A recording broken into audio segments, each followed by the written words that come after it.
Welcome po pala sa aking channel. Ang i-recap ko ngayon ay Captain America The First Avenger hanggang Avengers Endgame. Kung bago ka lang pala sa aking channel at nagustuhan mo ang aking video, pindutin mo na ang like, subscribe at ang bell. Maraming salamat po. Sa kasalukuyan, natuklasan ng mga siyentipiko sa Arctic ang isang lumang eroplano na nababalot ng yelo. Noong Marso taong 1942, ninakaw ni Nazi Lieutenant General Johann Schmidt at kanyang mga tauhan ang isang misteryosong relic na tinatawag na Tesseract, na may mga kapangyarihang hindi maipaliwanag, mula sa bayan ng Tonsberg. Sa New York City, tinanggihan si Steve Rogers para sa military recruitment para sa World War II dahil sa kanyang iba't ibang mga problema sa kalusugan at pisikal na kondisyon.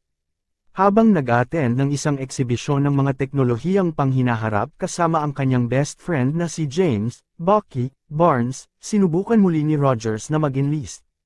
Nakarinig si Dr. Abraham Erskine ng usapan nina Rogers at Barnes tungkol sa pagiging kinatawan ng kanilang bansa sa digmaan, kaya pinayagan ni Erskine si Rogers na mag-enlist.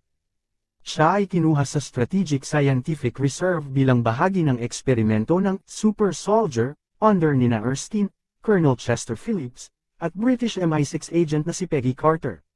Sa simula, hindi kumbinsido si Phillips sa mga alegasyon ni Erskine na si Rogers ang tamang tao para sa prosesong ito, ngunit pumayag siya matapos makita si Rogers na handang ibuwis ang buhay sa isang granada para iligtas ang kanyang mga kasama, na hindi alam na ito ay isang pagsusuri.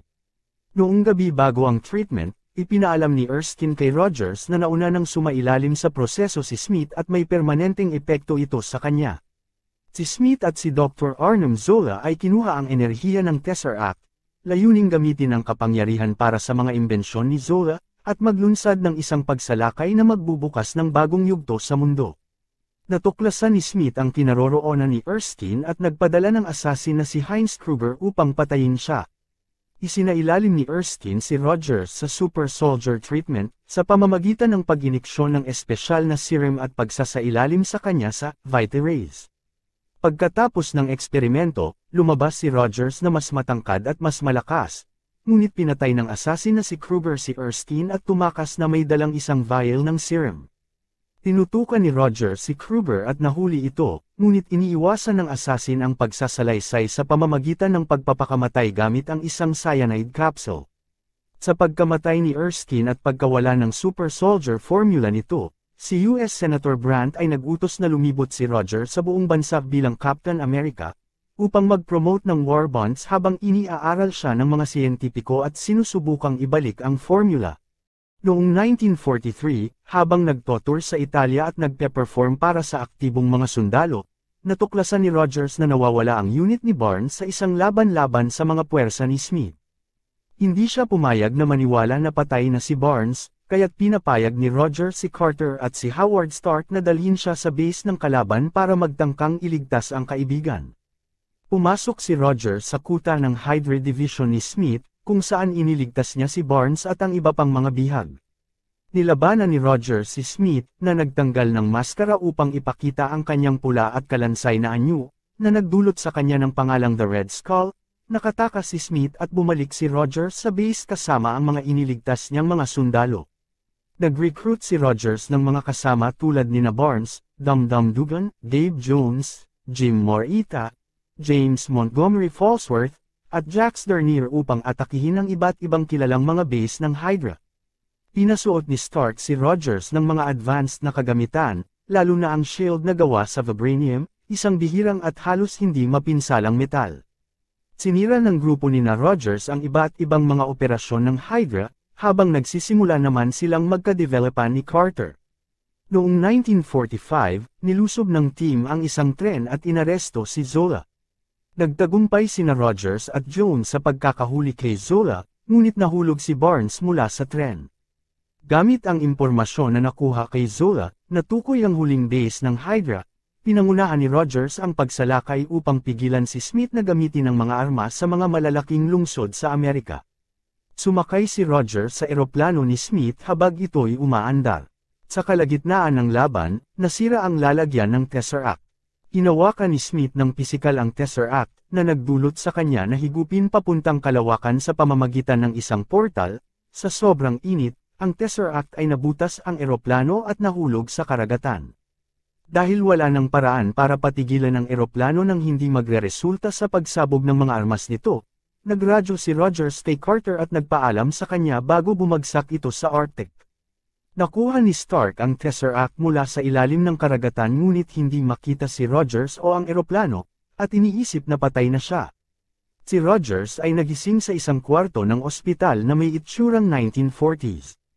Nang marinig niya sa radyo ang isang broadcast ng isang laro ng baseball na kanyang pinuntahan noong 1941, nagka-interes si Rogers at nagtangkang lumabas. Natagpuan niya ang kanyang sarili sa Times Square sa kasalukuyan, kung saan si SHIELD Director Nick Fury ang nagpapahayag sa kanya na halos 70 taon na siyang natutulog. Noong 1995, sa kabiserang planeta ng Kree Empire sa Hala, si Vers, isang miyembro ng Star Force, ay nagdanas ng amnesia at paulit-ulit na mga panaginip na may kinalaman sa isang matandang babae. Si Yun-Rog, ang kanyang guro at commander, ay nagturo kay Vers na kontrolin ang kanyang mga kakayahan. Habang kinakausap ng Supreme Intelligence, ang artificial na leader ng mga Kree, na panatilihin ang kanyang emosyon sa isang misyon na iligtas ang undercover na pumasok sa isang grupo ng mga Skrull, mga dayuhang shapeshifter na kalaban ng mga Kree. Si Vers ay nahuli ng Skrull commander na si Talos. Ang pagsusuri sa mga alaala ni Vers ay nagdadala sa kanila sa Earth. Nakatakas si Vers at napunta sa Los Angeles. Ang kanyang pagdating ay umakit ng mga agent ng SHIELD, na sina Nick Fury at Phil Coulson, ngunit naabala ang kanilang investigasyon dahil sa isang atake ng Skrull. Habang hinahabol si Vers, nakakuha siya ng isang kristal na naglalaman ng kanyang mga nawalang alaala, samantala ang isang Skrull na nagpapanggap na si Coulson ay namatay. Si Talos, na nagpapanggap na si Keller, ang boss ni Fury, ay nag-utos kay Fury na magtrabaho kasama si Vers at bantayan ito. Gamit ang kanyang mga alaala, sina Vers at Fury ay pumunta sa Project Pegasus installation sa isang base ng US Air Force. Natuklasan nila na si Vers ay isang piloto na inakalang namatay noong 1989 habang tinitest ang isang experimental na lightspeed engine na ginawa ni Dr. Wendy Lawson, na nakilala ni Vers bilang ang babae sa kanyang mga panaginip. Sinabihan ni Fury ang SHIELD tungkol sa kanilang lokasyon at dumating ang isang koponan. Napagtanto ni Fury na si Keller ay si Talos at tinulungan si Vers na makatakas sakay ng isang jet kasama ang pusa ni Lawson na si Goose. Lumilipad sila patungo sa Louisiana upang makipagkita kay dating piloto na si Maria Rambo, ang huling tao na nakita si Vers at Lawson na buhay. Ipinakita ni na Rambo at ang kanyang anak na si Monica na si Vers ay si Carol Danvers, na pamilya na para sa kanila. Si Talos ay dumating at nagpaliwanag na ang mga Skrull ay mga refugee na naghahanap ng bagong tahanan at si Lawson ay si Marvel, isang siyentipiko ng Kree na tumutulong sa kanila. Pinagana ni Talos ang isang na-recover na black box recording mula sa jet ni Lawson, na nagpapaalala kay Danvers sa aksident. Pinatay ni Yun-Rog si Marvel upang pigilan siya na sirain ang makina bago ito makuha ng mga Kree. Sa pagkasira ng makina, naabsorb ni Danvers ang enerhiya mula sa sumunod na pagsabog, nagkaroon ng kapangyarihan subalit nawalan ng alaala. Si Danvers, Talos, Fury, at Rambo ay natagpuan ang lab ni Lawson na nakatagong umaandar sa paligid ng Earth, kung saan nagtatago ang ilang mga Skrull, kasama ang pamilya ni Talos, at ang Tesseract, ang pinagmumulan ng lakas ng makina ni Lawson. Dito, si Danvers ay nahuli ng Star Force at nakipag-ugnayan sa Supreme Intelligence. Naalis ni Danvers ang Kree implant na pumipigil sa kanyang mga kapangyarihan, na nagbibigay daan sa kanya na maabot ang kanyang buong potensyal. Sa mga sumunod na labanan, kinuha ni Fury si Goose, na lumalabas na isang alien flare can. Nilunok ni Goose ang Tesseract at kinalmot si Fury, na nagdulot ng pagkabulag sa kanyang kaliwang mata. Binasak ni Danvers ang isang Kree bomber, at napilitang umatras ang Kree officer na si Ronan the Accuser at ang kanyang mga kasamahan. Si Danvers ay mas malakas kay Yun-Rog at ipinadala siya pabalik sa hala na may babala para sa Supreme Intelligence. Pagkatapos, umalis siya upang tulungan ang mga Skrull na humanap ng isang bagong tahanan. Iniwan ang isang pager kay Fury para makontak siya sa oras ng pangangailangan. Si Fury ay nagplano ng isang inisyatiba upang hanapin ang mga bayani tulad ni Danvers, at pinangalanan itong Avenger. Si Tony Stark, na nagmana ng defense contractor na Stark Industries mula sa kanyang yumaong ama na si Howard Stark, ay nasa kanayunan ng Afghanistan na pinapahirapan ng digmaan kasama ang kanyang kaibigan at military na si Lieutenant Colonel James Rhodes, upang ipakita ang bagong Jericho missile. Matapos ang demonstrasyon, ang kanilang convoy ay inatake at si Stark ay lubos na nasugatan ng isang missile na ginamit ng mga umatake, isa sa mga likha ng kanyang kumpanya. Siya ay kinuha at ikinulong sa isang kuweba ng isang teroristang grupo na tinatawag na Ten Rings. Si Yinsin, isa ring bilanggo at doktor, ay naglagay ng isang electromagnet sa dibdib ni Stark upang pigilan ang mga shrapnel shards na nagdulot sa kanya ng sugat at hindi maabot ang kanyang puso na pwedeng pumatay sa kanya. Inaalok ni Rosa, ang leader ng Ten Rings, si Stark ng kalayaan kapalit ng paggawa ng Jericho missile para sa grupo, ngunit siya at si Yinsin ay hindi naniniwala na tutuperin ni Rosa ang kanyang pangako. Silang dalawa ay lihim na gumawa ng isang maliit at malakas na generator ng kuryente na tinatawag na arc reactor upang gumana ang electromagnet ni Stark at isang suit upang tulungan silang makatakas. Bagamat inilihim nila ang suit sa halos kumpletong kalagayan, natuklasan ng Ten Rings ang kanilang layunin at inatake ang kanilang workshop. Nagbuwis ng buhay si Yinsin upang ilihis ang atensyon ng mga ito habang nagsisimula ang pagpapagana ng suit.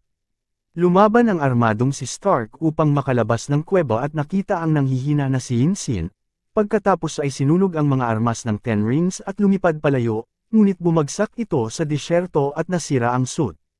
Pagkatapos iligtas ni Rhodes si Stark, bumalik ito sa kanilang tahanan at inanunsyo na ang kanyang kumpanya ay titigil sa paggawa ng mga armas. Si Obadiah Stane, ang dating kasosyo ng kanyang ama at tagapamahala ng kumpanya, ay nagpayo kay Stark na ito ay maaaring sumira sa Stark Industries at sa alaala ng kanyang ama. Sa kanyang home workshop, binuo ni Stark ang isang mas malinis at mas malakas na bersyon ng kanyang improvised armor suit pati na rin ng mas malakas na arc reactor para dito at sa kanyang dibdib. Nilagay ni Pepper Potts ang orihinal na reactor sa isang maliit na lalagyan. Bagamat hinihiling ni Stane ang mga detalye, nagdududa si Stark at nagpasyang itago ang kanyang gawain ito para sa kanyang sarili. Sa isang charity event na isinagawa ng Stark Industries, ininform ni reporter Christine Everhart si Stark na kamakailan ay naipadala ang mga armas ng kanyang kumpanya sa Ten Rings at ginagamit ito para atakihin ang hometown ni Yinsin sa Gulmira. Sinusuot ni Stark ang kanyang bagong armor at lumilipad papuntang Afghanistan, kung saan iniligtas niya ang mga mamamayan.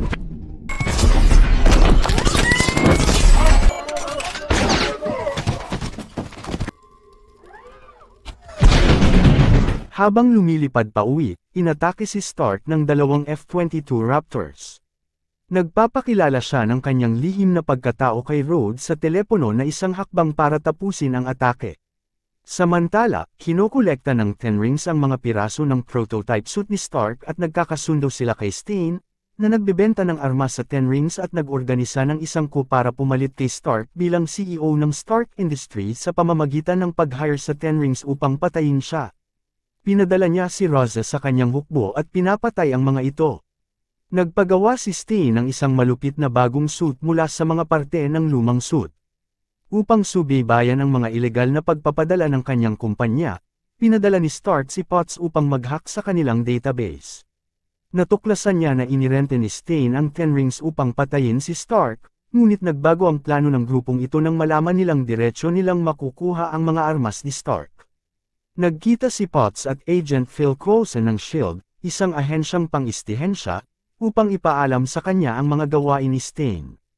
Hindi kayang tularan ng mga siyentipiko ni Stane ang miniaturized arc reactor ni Stark, kaya't nagsorpresa si Stane kay Stark sa kanyang tahanan at ninakaw ang isa mula sa kanyang dibdib.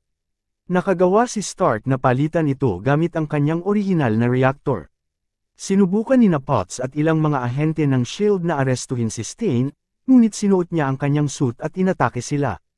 Lumaban si Stark kay Stane, ngunit ito ay mas lamang sa kanilang laban nang wala ang kanyang bagong reactor na makapagpapatakbo ng kanyang suit sa buong kapasidad nito. Ang laban ay dinala si Stark at si Stane sa tuktok ng gusali ng Stark Industries, kung saan iniutos ni Stark kay Potts na i-overload ang malaking arc reactor na nagpapatakbo sa gusali. Ito ay nagdulot ng malakas na electrical surge na nagpabagsak kay Stain at sa kanyang armor sa loob ng sumabog na reactor at na-deads siya. Kinabukasan, sa isang press conference, inamin ni Stark sa publiko na siya ang superhero na tinawag ng press na Iron Man. I am Iron Man. Sa Russia, inilahad ng media ang pag-amin ni Tony Stark na siya si Iron Man. Si Ivan Vanko, na ang kanyang ama na si Anton Vanko dating empleyado ng Stark Industries ay kamakailan lamang ay namatay, at nagsimulang gumawa si Ivan ng isang miniaturized arc reactor na katulad ng kay Stark. 6 na buwan nang lumipas, si Stark ay naging isang superstar sa media at tumututol na isuko ang kanyang armored suit sa pamahalaan. Upang ipagpatuloy ang alaala ng kanyang ama na si Howard, ibinalik niya ang Stark Expo sa New York City. Natutunan ni Stark na ang palladium core sa arc reactor na nagpapalakas sa kanya at nagpapatakbo ng kanyang armor ay unti-unti na siyang pinapatay, at hindi niya ito maaring palitan.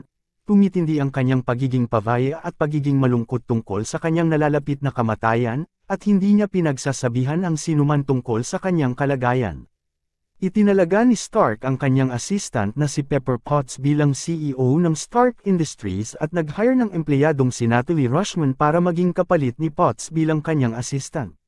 Si Stark ay lumahok sa Monaco Historic Grand Prix, kung saan siya ay inatake ni Vanko sa gitna ng karera gamit ang mga electrified whip na pinapagana ng kanyang arc reactor.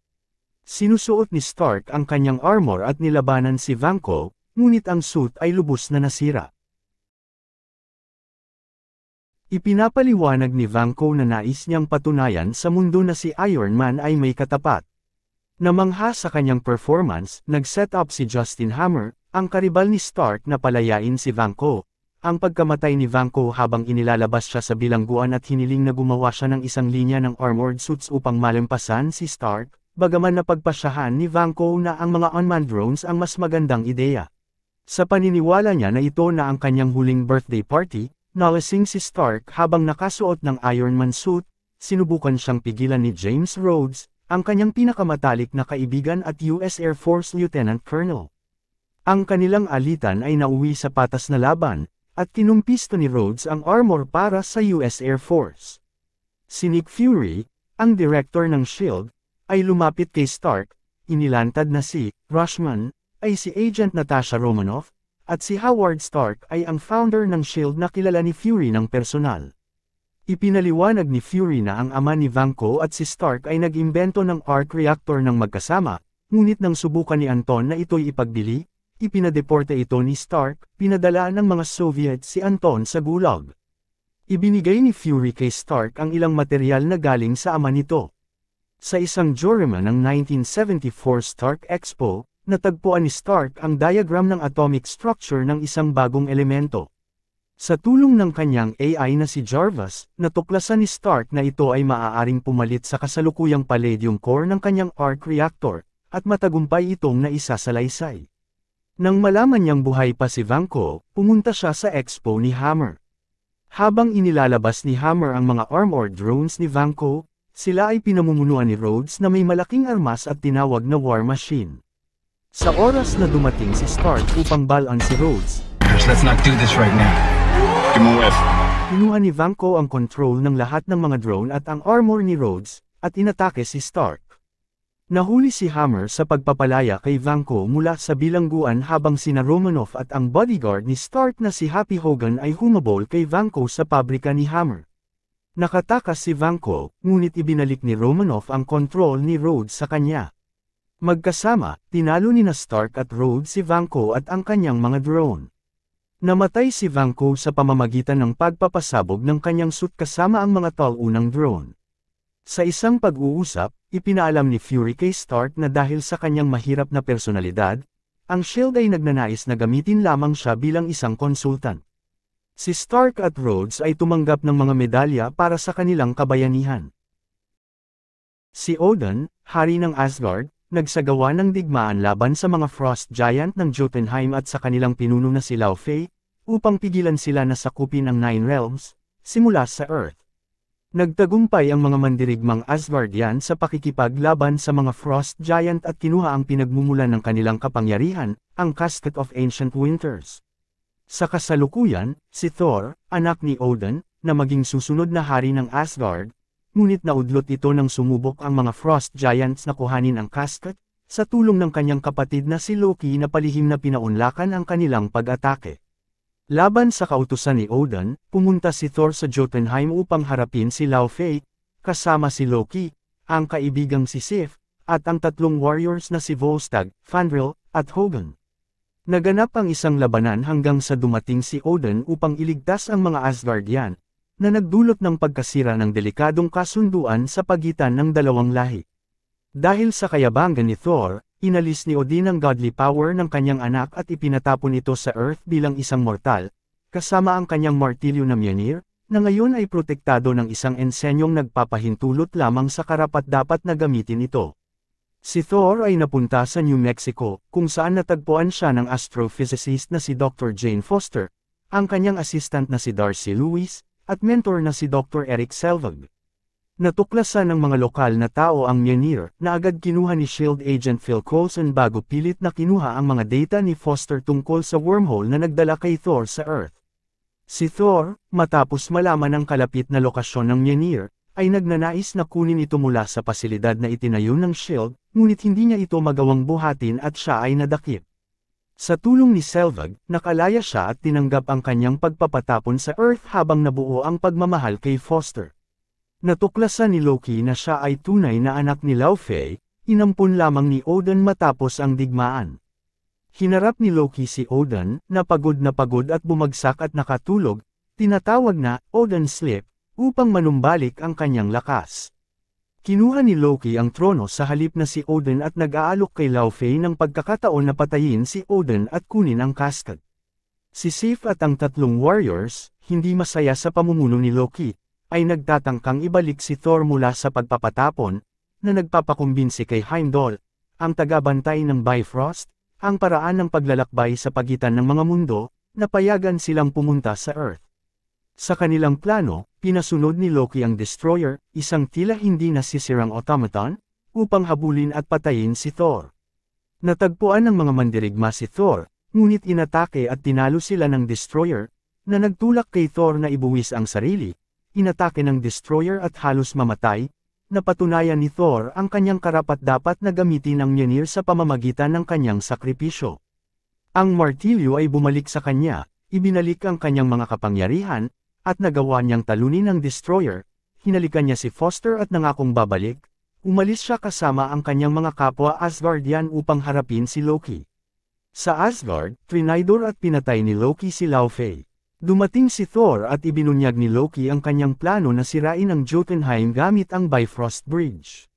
Lumaban si Thor kay Loki bago sirain ang Bifrost Bridge upang pigilan ang plano ni Loki, iniwan ang kanyang sarili sa Asgard. Si Odin ay nagising at pinigilan ang mga magkapatid na malaglag sa bangin na ginawa sa pagkasira ng tulay, ngunit pinabayaan ni Loki ang kanyang sarili na malaglag. Si Loki ay napadpad sa isang wormhole at dumating sa Earth. Naayos ni Thor ang kanyang relasyon kay Odin, inamin na hindi siya handang maging hari, samantala, sa Earth, si Foster at ang kanyang team ay naghahanap ng paraan upang buksan ang isang portal patungo sa Asgard. Sa Culver University sa Virginia, nakipagkita si General Thaddeus Ross kay Dr. Bruce Banner, ang kasamahan at nobyo ng kanyang anak na si Betty, tungkol sa isang eksperimento na sinasabing layunin ni Ross na gawing imyon ng mga tao sa gamma radiation. Ang eksperimento, bahagi ng Super Soldier program noong World War II na nais ni Ross na ulitin, ay nabigo. Ang pagka-expose sa gamma radiation ay nagdudulot kay Banner na maging Hulk sa maikliang panahon, tuwing tumataas ang bilis ng kanyang tibok ng puso sa higit sa 200 kada minuto. Sinira ng Hulk ang laboratorio at ang paligid nito, na nagresulta sa pagkamatay ng ilang tao sa loob at sa pagkasugat ng general at ni Betty, pati na ng iba sa labas. Mula noon si Banner ay hinahanap na ng US military at kay Ross, na nais gawing sandata ang Hulk. 5 taon makalipas, si Banner ay nagtatrabaho sa isang pabrika ng bote sa Brazil, habang naghahanap ng lunas sa kanyang kondisyon. Sa internet, tinutulungan siya ng anonymous na si Mr. Blue. Nag-aaral rin siya ng mga teknikang yoga upang makatulong sa pagkontrol at hindi na nagiging Hulk sa loob ng 5 buwan. Matapos masugatan si Banner sa kanyang daliri, ang patak ng kanyang dugo ay nahulog sa isang bote, na sa huli iniinom ng isang matanda, na nagdudulot sa kanya ng gamma sickness. Gamit ang bote upang matrack si Banner, tinipon ni Ross ang isang grupo, na pinamumunuan ni Emil Blonsky, upang hulihin siya. Binabago ni Banner ang kanyang sarili sa Hulk at nilalabanan ng grupo ni Blonsky. Pagkatapos ipaliwanag ni Ross kung paano naging Hulk si Banner, pumayag si Blonsky na mag-consume ng serum, na nagbibigay sa kanya ng mas mabilis, lakas, kahusayan, at kapangyarihang gumaling ngunit nagsisimula rin itong sirain ang kanyang buto at ang kanyang pag-iisip. Bumalik si Banner sa Culver University at nagkasama muli sila ni Betty.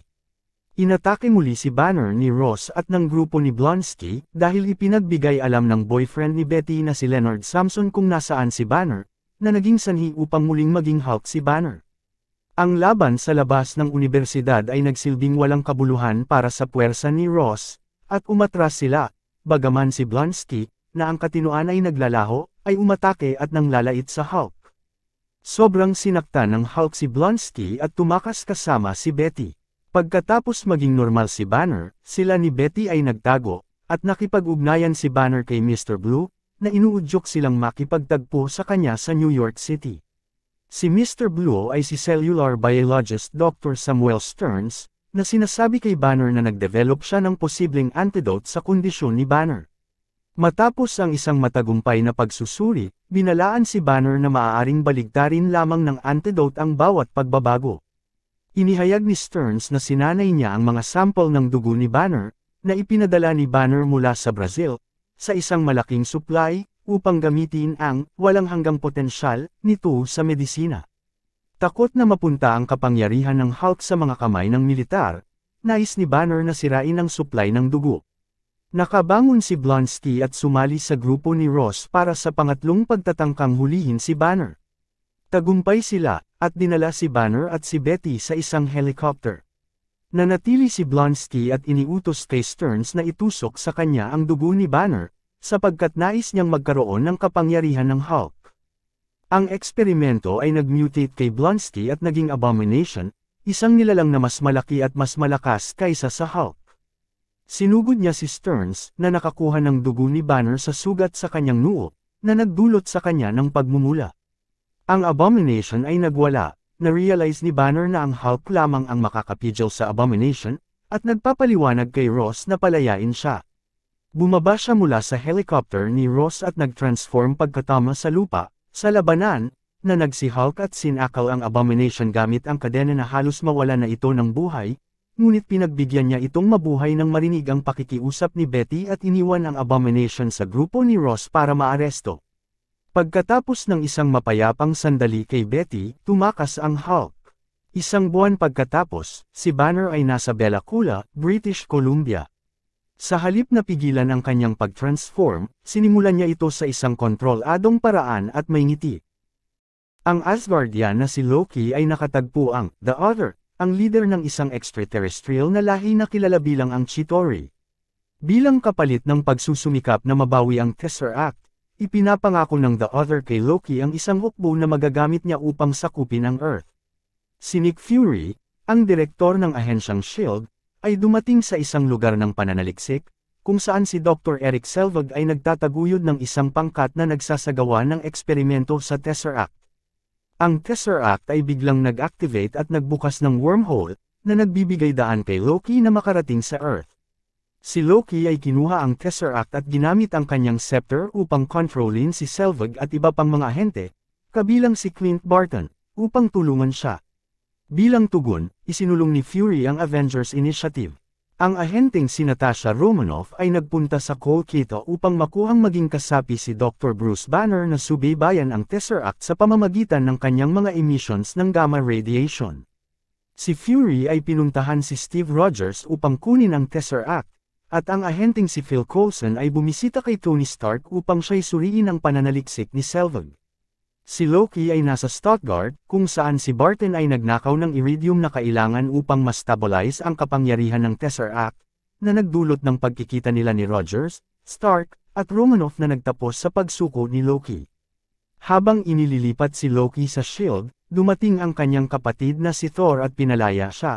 Umaasa na mapapaniwala si Loki na iwanan ang kanyang plano at bumalik sa Asgard. Dumating si Stark at Rogers at kinausap si Thor, at si Loki ay dinala sa flying aircraft carrier ng SHIELD, ang helicarrier, kung saan siya'y ikinulong. Ang Avengers ay nahati sa kung paano lapitan si Loki at sa pag-reveal ng plano ng SHIELD na gamitin ang Tesseract upang mag-develop ng mga armas bilang pampigil sa mga mapanganib na extraterrestrial. Habang sila'y nag-aaway, ang grupo ni Loki ay umaatake sa helicarrier, at ang stress ay nagdudulot kay Banner na maging Hulk. Si Stark at si Rogers ay nagtatrabaho upang buhayin ang nasirang engine, at si Thor ay sumusubok na pigilan ang kaguluhan ng Hulk. Si Romanoff ay nilabanan si Barton, at nawala sa pagkontrol ni Loki. Si Loki ay nakatakas pagkatapos patayin si Coulson at ginamit ni Fury ang pagkamatay ni Coulson upang magbigay inspirasyon sa Avengers na magtrabaho bilang isang team. Ginamit ni Loki ang Tesseract at isang wormhole generator na binuo ni Selvig upang buksan ang wormhole sa ibabaw ng Stark Tower patungo sa mga Chitauri, na nagsisimula ng kanyang pagsakop. Si Rogers, Stark, Romanoff, Barton, Thor, at si Hulk ay nagtipon, kasama ang Avengers. Nakipaglaban sila sa Chitauri. Binalibag ng Hulk si Loki patungo sa pagsuko. Si Romanoff ay patungo sa generator, kung saan si Selvig, na pinalaya mula sa kontrol ni Loki, ay sinasabi na ang scepter ni Loki ay maaaring patigilan ang generator. Ang mga mataas na opisyal ni Fury mula sa World Security Council ay nagtatangkang tapusin ang invasion sa pamamagitan ng pagpapalabas ng isang nuclear missile. Sinalubong ni Stark ang missile at dinala ito sa wormhole patungo sa grupo ng Chitauri. Ang missile ay sumabog, nasira ang Chitauri mothership at natalo ang natitirang puwersa sa Earth. Nawalan ng kapangyarihan ang suit ni Stark at siya'y bumabagsak, ngunit iniligtas siya ng Hulk, habang si Romanoff ay gumamit ng scepter ni Loki upang isara ang wormhole. Pagkatapos ng labanan, bumalik si Thor kasama si Loki at ang Tesseract sa Asgard, kung saan haharapin ni Loki ang kanyang mga kasalanan. Bagong taon noong 1999, nakilala ni Tony Stark ang scientist na si Maya Hansen, inventor ng Extremis, isang experimental na regeneration treatment na nagpapahintulot ng paggaling mula sa mga sugat. Inaalok sila ng may kapansanang si Aldrich Killian na sumali sa kanyang kumpanya na Advanced Idea Mechanics, ngunit tinanggihan nito ni Stark. 13 taon makalipas, si Stark ay nagdurusa sa post-traumatic stress disorder at madalas magkaroon ng panic attacks dahil sa kanyang mga karanasan sa invasion ng mga aliens sa New York. Gumawa siya ng maraming Iron Man suits upang labanan ang kanyang insomnia, na nagdudulot ng tensyon sa kanyang kasintahan na si Pepper Potts. Samantalang may sunod-sunod na pambobomba na inaangkin ng teroristang kilala bilang ang Mandarin. Si Happy Hogan, ang chief security ni Stark, ay malubhang nasugatan sa isa sa mga atake, na nauwi sa kanyang pagkakaroon ng coma. Ito ang nagtulak kay Stark na maglabas ng televised na banta kay Mandarin, na nagpapakita ng kanyang tahanan sa proseso. Pinadala ng Mandarin ang mga helicopters na may armadong taglay na baril upang sirain ang tahanan ni Stark. Si Hansen, na pumunta upang magbigay babala kay Stark, ay nakaligtas sa atake kasama si Potts. Nakatakas si Stark gamit ang isang bagong suit, tinatawag na artificial intelligence na si Jarvis, patungo sa Tennessee, sumusunod sa flight plan mula sa investigasyon ni Stark tungkol sa Mandarin. Hindi ganap na functional ang bagong armor ni Stark at kulang sa sapat na lakas upang bumalik sa Malabo, na nagdudulot sa buong mundo na paniwalaang siya ay namatay.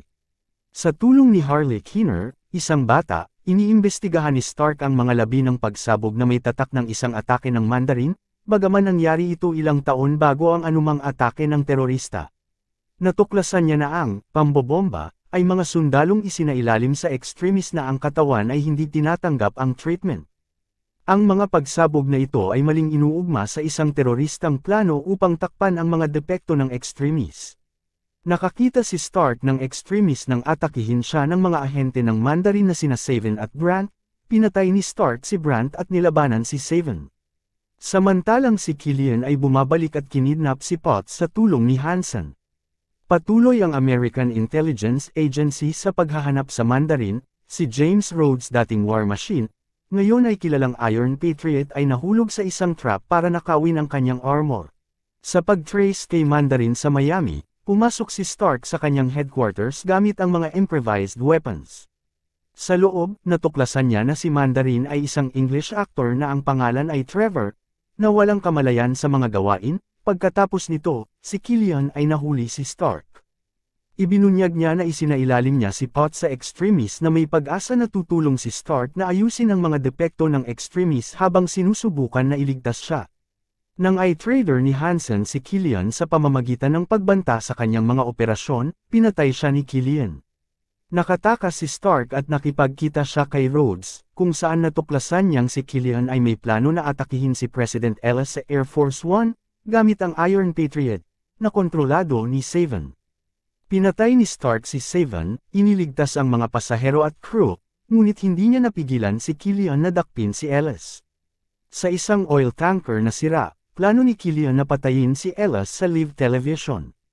Ang Vice President ay magiging isang puppet leader, sumusunod sa mga utos ni Killian, bilang kapalit ng Extremis upang magamot ang kanyang batang anak na may kapansanan. Pumunta sina Stark at Rhodes sa platform na tinutulungan ng mga natirang Iron Man suits na kontrolado ni Jarvis. Iniligtas ni Rhodes ang presidente at dinala ito sa kaligtasan, habang natuklasan ni Stark na si Potts ay nakaligtas sa proseso ng Extremis. Bago niya ito mailigtas, may nag-collapse na rig sa paligid nila, at nahulog si Potts sa platform sa ibaba, na nagdudulot kay Stark na isipin na siya'y patay na. Nakipaglaban si Stark kay Killian ngunit hindi niya kinaya. Si Killian, na kinuha ang research ni Hansen bilang lunas sa kanyang sariling kapansanan at pinalawak ang programa para isama ang mga sugatang sundalo, inihayag na siya ang tunay na Mandarin. Si Potts, na ang mga kapangyarihan ng Extremis ay nagbigay daan sa kanya na mabuhay sa pagkakabagsak, ay pumatay kay Killian upang iligtas si Stark. Bilang isang pahayag ng kanyang pagmamahal kay Potts, iniutos ni Stark si Jarvis na sirain ang lahat ng Iron Man suits. Ang Vice President at si Slattery ay hinuli, at si Happy ay nagising mula sa kanyang koma. Sa tulong ni Stark, naalis ang mga epekto ng Extremis kay Potts, at nangako si Stark na babawasan ang kanyang buhay bilang Iron Man, isa sa ilalim ang sarili sa operasyon upang alisin ang shrapnel malapit sa kanyang puso at itapon ang kanyang lumang chest arc reactor sa karagatan. Nag-iisip siya na, kahit walang teknolohiya, siya ay laging si Iron Man. Libong taon na ang nakakaraan, si Bor, ang ama ni Odin, ay nakipaglaban sa Dark Elf na si Malekith, na nagnanais na palayain ang isang armas na kilala bilang ang Aether sa Nine Realms. Matapos matalo ang puwersa ni Malekith, kasama ang mga mandirigman na cursed, sa kanilang tahanan sa Svartalfheim, ipinadala ni Bor ang Aether sa isang mundo na walang sinuman ang makakarating. Walang malay si Bor, nakatakas si Malekith kasama ang kanyang tenyente na si Alshrim at ilang Dark Elves. Sa kasalukuyan sa Asgard, si Loki ay nakakulong dahil sa kanyang iba't ibang krimen sa Earth. Samantala si Thor at ang kanyang mga kasama ay nakikipaglaban sa mga marauders sa Vanaheim, upang mapanatag ang Nine Realms matapos ang pagtatayo muli ng Bifrost, ang Rainbow Bridge, sa pagitan ng mga realms na nasira 2 taon na ang nakalilipas. Nalaman ng mga Asgardian na malapit na ang Convergence, isang bihirang alignment ng Nine Realms, habang lumalapit ang kaganapan, ang mga portal na nag-uugnay sa mga mundo ay lumilitaw ng hindi inaasahan. Sa London, ang astrophysicist na si Dr. Jane Foster ay bumibiyahe papunta sa isang iniwang pabrika kung saan lumilitaw ang mga portal. Si Foster ay na-teleport sa nakatagong mundo kung saan nakaimbak ang Aether at pumasok ito sa kanyang katawan. Natagpuan ni Thor si Foster at dinala siya sa Asgard, kung saan binalaan siya ni Odin na ang Aether ay hindi lamang papatay sa kanya kundi magiging tanda rin ng isang trahedya. Si Malekith, nagising nang makawala ang Aether, ay umatake sa Asgard upang hanapin si Foster. Si Frigga, ang ina ni Thor, ay pinatay habang pinagtatanggol si Foster. Humingi si Thor ng tulong kay Loki, na may alam na portal patungo sa Svartalfheim kung saan plano nilang harapin si Malekith, kapalit ng paghihiganti kay Malekith sa pagpatay sa kanilang ina. Sa Svartalfheim, pinutol ni Loki ang kamay ni Thor gamit ang isang ilusyon at niloloko si Malekith na kinukuha ang Aether mula kay Foster ngunit ang pagtatangkang sirain ito ni Thor ay nabigo, kinuha ni Malekith ang Aether at umalis habang si Loki ay na-deads din nang tuhugin niya si Alshrim. Napunta sina Thor at Foster sa London kasama ang mentor ni Foster na si Dr. Eric Selvig. Nalaman nilang plano ni Malekith na ilagay ang buong universe sa kadiliman sa pamamagitan ng pagpapalabas ng Aether sa gitna ng convergence sa Greenwich. Lumaban si Thor kay Malekith sa iba't ibang bahagi ng mundo, at tinulungan ang kanyang mortal na mga kasama na gamitin ang kanilang siyentipikong kagamitan upang i-transport si Malekith sa Svartalfheim, kung saan siya ay pinipi ng sarili niyang spaceship. Bumalik si Thor sa Asgard, kung saan tinanggihan niya ang alok ni Odin na maging hari. Pagkatapos niyang umalis, pinakita na si Loki ay buhay at nagpapanggap bilang si Odin. 2 taon matapos ang Battle of New York, si Steve Rogers ay nagtatrabaho sa Washington DC, para sa ahensya ng SHIELD habang ini-adjust ang sarili sa makabagong lipunan. Sa isang misyon kasama si Agent Natasha Romanoff at ang strike team ng SHIELD sa pamumuno ni Agent Brock Rumlow. Napalayain ang mga bihag sa barko ng SHIELD mula sa mga pirata na pinamumunuan ni Georges Batroc, natuklasan ni Rogers na may ibang layunin si Romanoff, ang kunin ang data mula sa mga computer ng barko. Pagbalik sa Triskelion, ang punong tanggapan ng SHIELD, kinonfronta ni Rogers si Director Nick Fury, at binigyan siya ng impormasyon tungkol sa Project Insight ang 3 helicarriers na konektado sa spy satellites, na idinisenyo upang maagapan ang mga banta. Hindi makadecrypt ng data ni Romanoff, nagduda si Fury tungkol sa Insight at humiling kay Senior SHIELD Official at Secretary of Internal Security Alexander Pierce na i-delay ang proyekto, papunta para makipagkita kay Maria Hill. Tinambangan si Fury ng mga assassin na pinamunuan ng tinatawag na Winter Soldier, nakatakas si Fury at pumunta sa apartment ni Rogers, binalaan siya ni Fury na ang SHIELD ay sinasabutahe. Binaril ng Winter Soldier si Fury bago binigyan si Rogers ng flash drive na naglalaman ng data ng barko, sinabing deads na si Fury pagkatapos ng operasyon, at kinuha ni Hill ang kanyang katawan. Kinabukasan, pinapunta ni Pierce si Rogers sa Triskelion. Nang itago ni Rogers ang impormasyon ni Fury, itinuring siyang wanted ni Pierce, sinubukan siyang hulihin ng strike team ngunit hindi sila nagtagumpay. Matapos makatakas nagkita si Rogers at Romanoff kung saan niya tinago ang USB. Gamit ang data, natuklasan nila ang isang lihim na SHIELD bunker sa New Jersey, kung saan nila ina-activate ang isang supercomputer na naglalaman ng nakuhang consciousness ni Arnim Zola.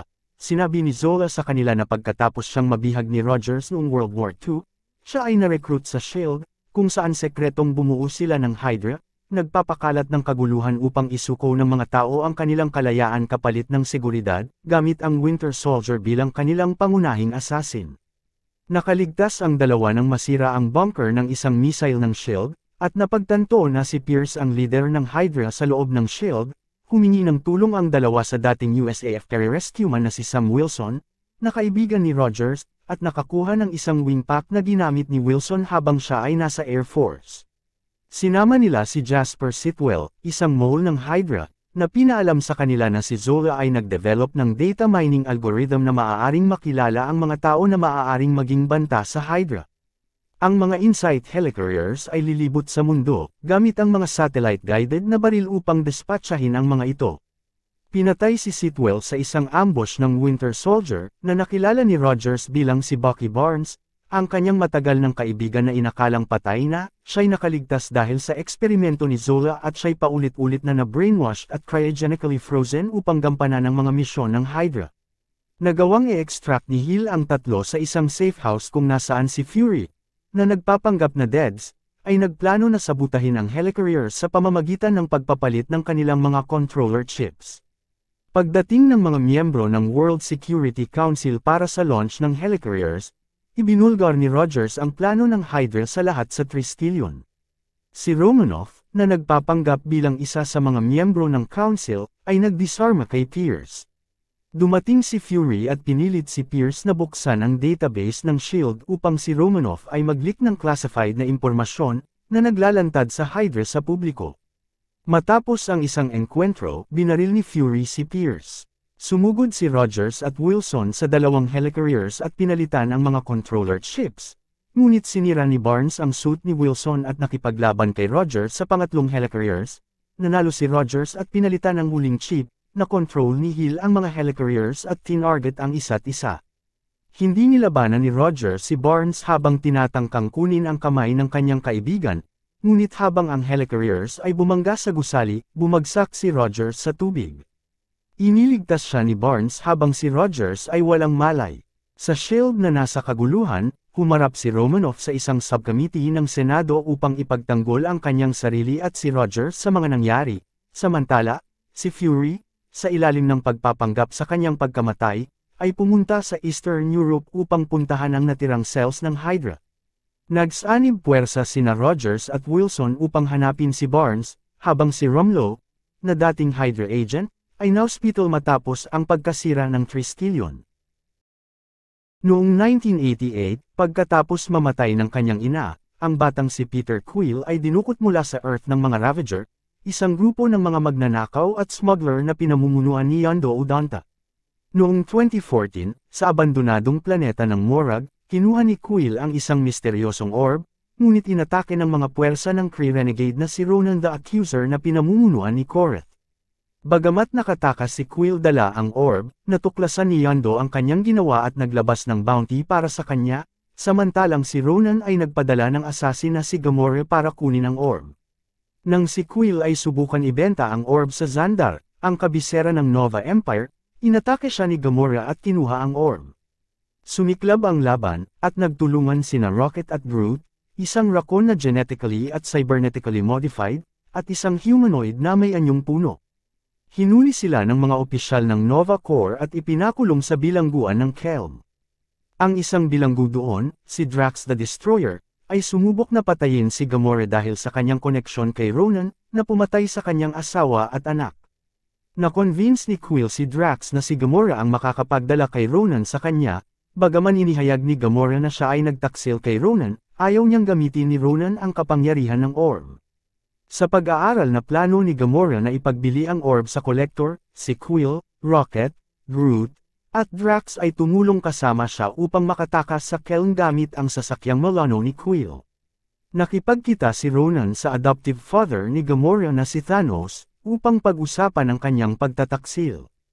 Ang grupo ni Quill ay tumakas papuntang Nowhere, isang liblib na outpost sa kalawakan na gawa sa ulo ng isang Celestial. Ang lasing na si Drax ay ibinigay ang kanilang lokasyon kay Ronan habang ang natitirang grupo ay nakipagkita kay Tivan, ang Collector. Binuksan ni Tivan ang orb, na naglalaman ng Power Stone, isang bagay na may hindi maipaliwanag na kapangyarihan na sumisira sa lahat, maliban sa pinakamalakas na mga nilalang na gumagamit nito. Si Karina, na alipin ni Tivan, ay hinawakan ang stone, na nag-trigger sa isang pagsabog na nagwasak sa koleksyon ni Tivan. Dumating si Ronan at madali nitong tinalo si Drax, habang ang iba ay tumakas gamit ang mga ship, sinusundan ng mga tagasunod ni Ronan at ang adoptive sister ni Gamora na si Nebula. Sinira ni Nebula ang sasakyan ni Gamora, iniwan siyang lumulutang sa kalawakan, at kinuha ng mga mandirigma ni Ronan ang orb. Nakikipag-ugnayan si Quill kay Yondu bago sundan si Gamora sa kalawakan, binigyan siya ng kanyang helmet para mabuhay, dumating si Yondu at kinuha ang dalawa. Si Rocket, Drax, at Groot ay nagbabanta na aatakihin ang sasakyang ni Yondu upang iligtas sila, ngunit nag-negotiate si Quill ng isang kasunduan, na pangako ang orb kay Yondu. Sumang-ayon ang grupo ni Quill na ang pagharap kay Ronan ay nangangahulugang tiyak na kamatayan, ngunit hindi nila magagawang hayaang gamitin niya ang Infinity Stone upang sirain ang galaxy. Sa ship ni Ronan, ang Dark Aster, nilagay ni Ronan ang stone sa kanyang Warhammer, na kumukuha ng kapangyarihan para sa kanyang sarili. Nakikipag-ugnayan siya kay Thanos, na nagbabanta na patayin ito matapos sirain ang Xandar. Kinamumuhian ng kanyang adoptive father, si Nebula, ay sumali kay Ronan. Ang Ravagers at ang grupo ni Quill ay sumanib sa Nova Corps upang harapin ang Dark Aster sa Xandar, at ang grupo ni Quill ay nakapasok sa warship gamit ang Milano. Ginamit ni Ronan ang kanyang pinalakas na Warhammer upang sirain ang depensa ng Nova Corps. Pinaslang ni Drax si Korath at natalo ni Gamora si Nebula, ngunit nakatakas, ang grupo ay naka-experience ng pagkakatalo sa kapangyarihan ni Ronan, hanggang sa dumating si Rocket sakay ng isang Ravager ship. Ang nasirang Dark Aster ay bumagsak sa Xandar, at si Groot ay nag-alay ng kanyang sarili upang maligtas ang grupo. Si Ronan ay muling bumalik mula sa nawasak na Dark Aster at planong wasakin ang Xandar, ngunit nakuha ni Quill ang atensyon niya, pinapayagan si Drax at Rocket na sirain ang Warhammer ni Ronan. Hinawakan ni Quill ang stone, kasama si Gamora, Drax, at Rocket na may hawak din sa stone, ginamit ito upang matalo si Ronan. Sa mga sumunod na pangyayari, inengganyo ni Quill si Yondu na kunin ang isang lalagyan na iniisip na naglalaman ng stone, at ibinigay sa Nova Corps ang tunay. Habang umaalis ang Ravagers mula sa Xandar, sinabi ni Yondu na maganda ang naging resulta na hindi nila dinala si Quill sa kanyang ama alinsunod sa kanilang kontrata. Ang grupo ni Quill, ngayon kilala bilang Guardians of the Galaxy, ay wala ng criminal records. Nalaman rin ni Quill na siya ay kalahating tao lamang, at ang kanyang ama ay bahagi ng isang sinaunang, hindi kilalang lahi. Binuksan niya ang huling regalo na natanggap ni Quill mula sa kanyang ina, isang cassette tape na puno ng kanyang mga paboritong kanta. Umalis ang Guardians sakay ng Milano kasama ang isang potted sapling na galing kay Groot, na lumalaki katulad niya. Si Ayesha, ang leader ng lahi ng Sovereign, ay nagpatawag sa Guardians upang protektahan ang mga baterya mula sa isang Abilisk, isang interdimension na halimaw, kapalit ng paglaya ni Gamora sa kanyang kapatid na si Nebula, na nahuli habang sinusubukan nakawin ang mga baterya. Pagkatapos nakawin ni Rocket ang mga baterya para sa kanyang sarili, inatake ng Sovereign ang Guardians ship gamit ang mga drone. Isang misteryosong tao ang tumalo sa mga drone at ang Guardians ay bumagsak sa malapit na planetang Berhurt. Ipinakilala ng taong ito ang kanyang sarili bilang ang ama ni Quill, si Ego, at kasama si Mantis, ang kanyang inosenteng alipin na may kakayahang maramdaman ang damdamin ng ibang tao. Iniimbitahan ni Ego si Quill, Gamora, at Drax na pumunta sa kanyang home planet, habang si Rocket at Groot ay nananatili upang ayusin ang sasakyang nasira at bantayan si Nebula. Kinontrata ni Ayesha si Yondu at kanyang mga tauhan, na inalis mula sa Ravager community dahil sa pagkuha ng mga bata, na muling hulihin ang Guardians. Hinuli nila si Rocket, ngunit nang magdalawang isip si Yondu na ibigay si Quill, na pinalaki niya, ang kanyang lieutenant na si Kraglin ay kinuwestiyon siya dahil sa kanyang mga aksyon, at isa pa niyang lieutenant na si Taserface, ang namuno sa isang himagsikan, sa tulong ni Nebula, na binaril si Yondu, kinulong ni Taserface si Rocket at Yondu sa kanyang ship at pinatay ang kanyang mga tapat na tauhan. Si Nebula ay umalis upang hanapin at patayin si Gamora, na itinuturong may kasalanan sa mga pahirap na idinulot ng kanyang ama-amahan na si Thanos. Si Groot at si Kraglin, na nagdadalamati at hindi inaasahan ang isang himagsikan, ay pinalaya si Rocket at Yondu. Gamit ang arrow ni Yondu, sinira niya ang sasakyan niya at pinaslang ang mga tauhan ni Taserface, binalaan ni Taserface ang Sovereign bago mamatay. Si Ego, isang Diyos tulad ng Celestial, na minamanipula ang bagay sa paligid ng kanyang kamalayan upang bumuo ng kanyang tahanan na planeta, ay ipinaliwanag na nag-anyong tao upang maglakbay sa universe at hanapin ang layunin. Sa huli, nahulog at umibig kay Meredith, ang ina ni Quill. Si Ego ay nagutos kay Yondu na kunin ang batang si Quill pagkatapos mamatay ni Meredith, ngunit hindi niya ginawa, at simula noon ay hinahanap siya ni Ego. Tinuruan niya si Quill kung paano manipulahin ang kanyang ipinamanang celestial power, habang si Mantis ay lumalapit kay Drax at sinusubukan siyang sabihan tungkol sa mga plano ni Ego.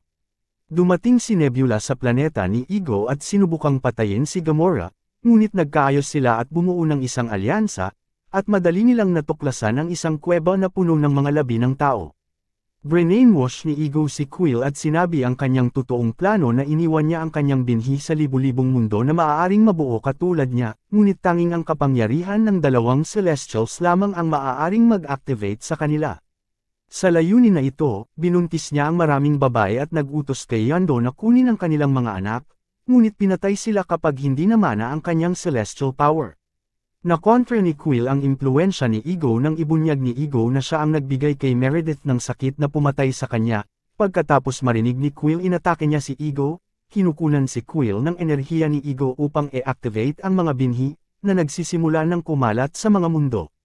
Si Rocket, Yondu, Groot, at Kraglin ay dumating, at kasama si Mantis, Drax, Nebula, at Gamora, niligtas nila si Quill. Pumunta ang mga Guardian sa utak ni Ego sa core ng planeta.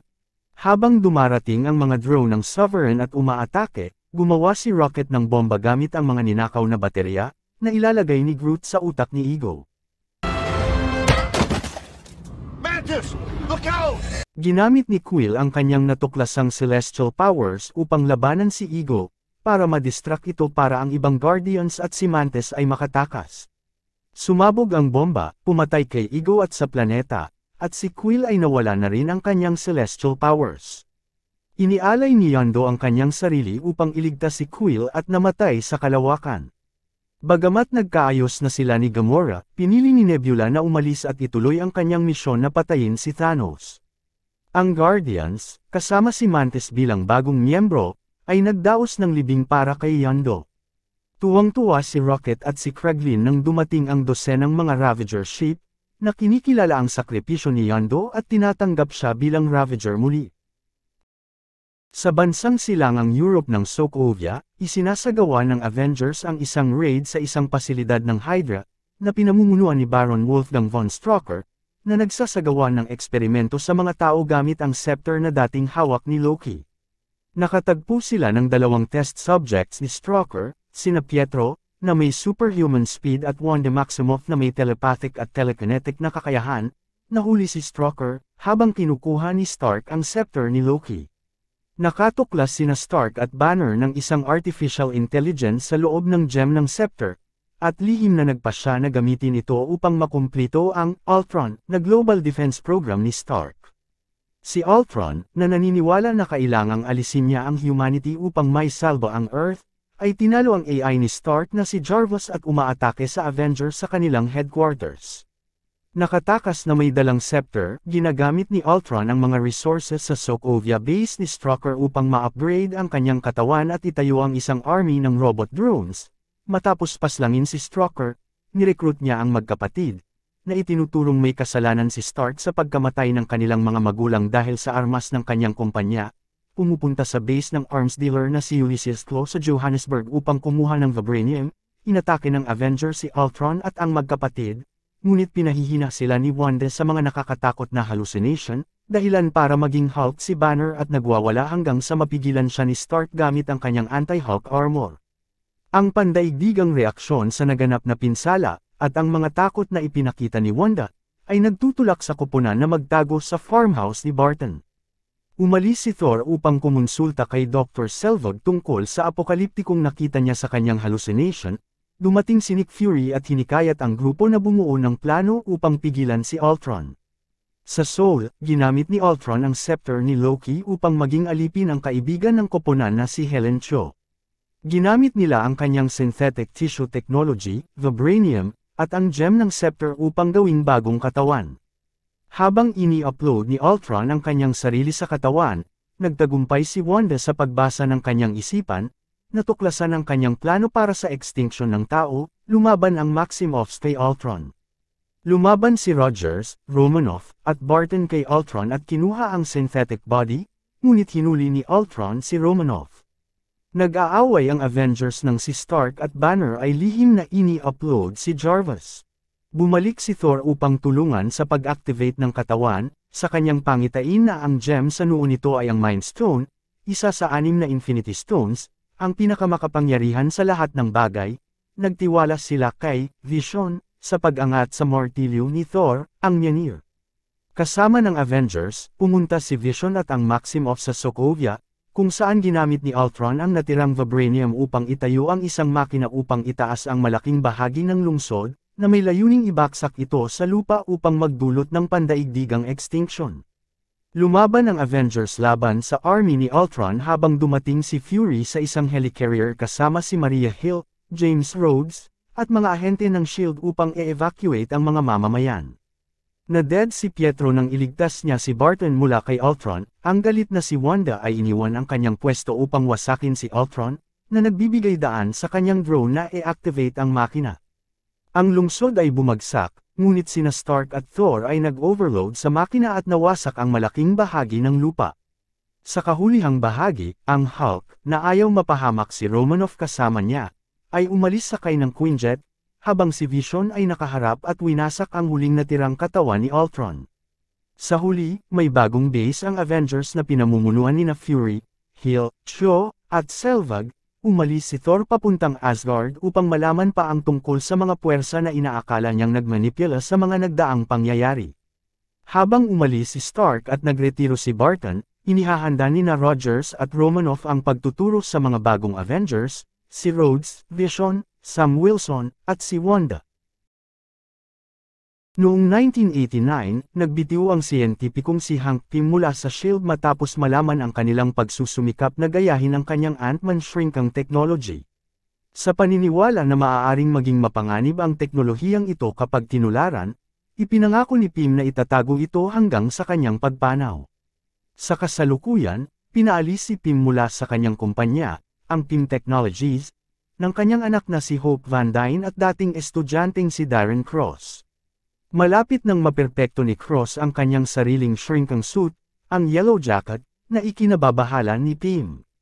Pagkalaya ni Scott lang mula sa bilangguan, isang magnanakaw na may mabubuting layunin, siya ay tumira kasama ang kanyang dating cellmates na si Louis. Binisita ni Scott ang kanyang anak na si Cassie nang hindi inaasahan at pinagsabihan ng kanyang dating asawang si Maggie at ng kanyang fiancé na pulis na si Paxton, dahil hindi nagbibigay ng sustento. Hindi makahanap ng trabaho dahil sa kanyang kriminal na record, pumayag si Scott na sumali sa grupo ni Louis at magnakaw. Pinasok ni Scott ang isang bahay at binuksan ang vault nito, ngunit natagpuan lamang ang isang lumang motorcycle suit, na iniuwi niya. Pagsubok sa suit, sinadyang na-shrink ni Scott ang kanyang sarili sa sukat ng isang insekto. Takot sa naranasan, ibinabalik niya ang suit sa bahay, ngunit nahuli siya sa kanyang paglabas.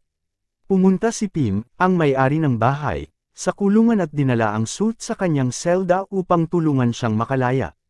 Si Pym, na nasa likod ng lahat para si Scott ang kumuha ng suit bilang pagsusuri, nais na si Scott ay maging bagong Ant-Man upang magnakaw ng Yellow Jacket kay Cross.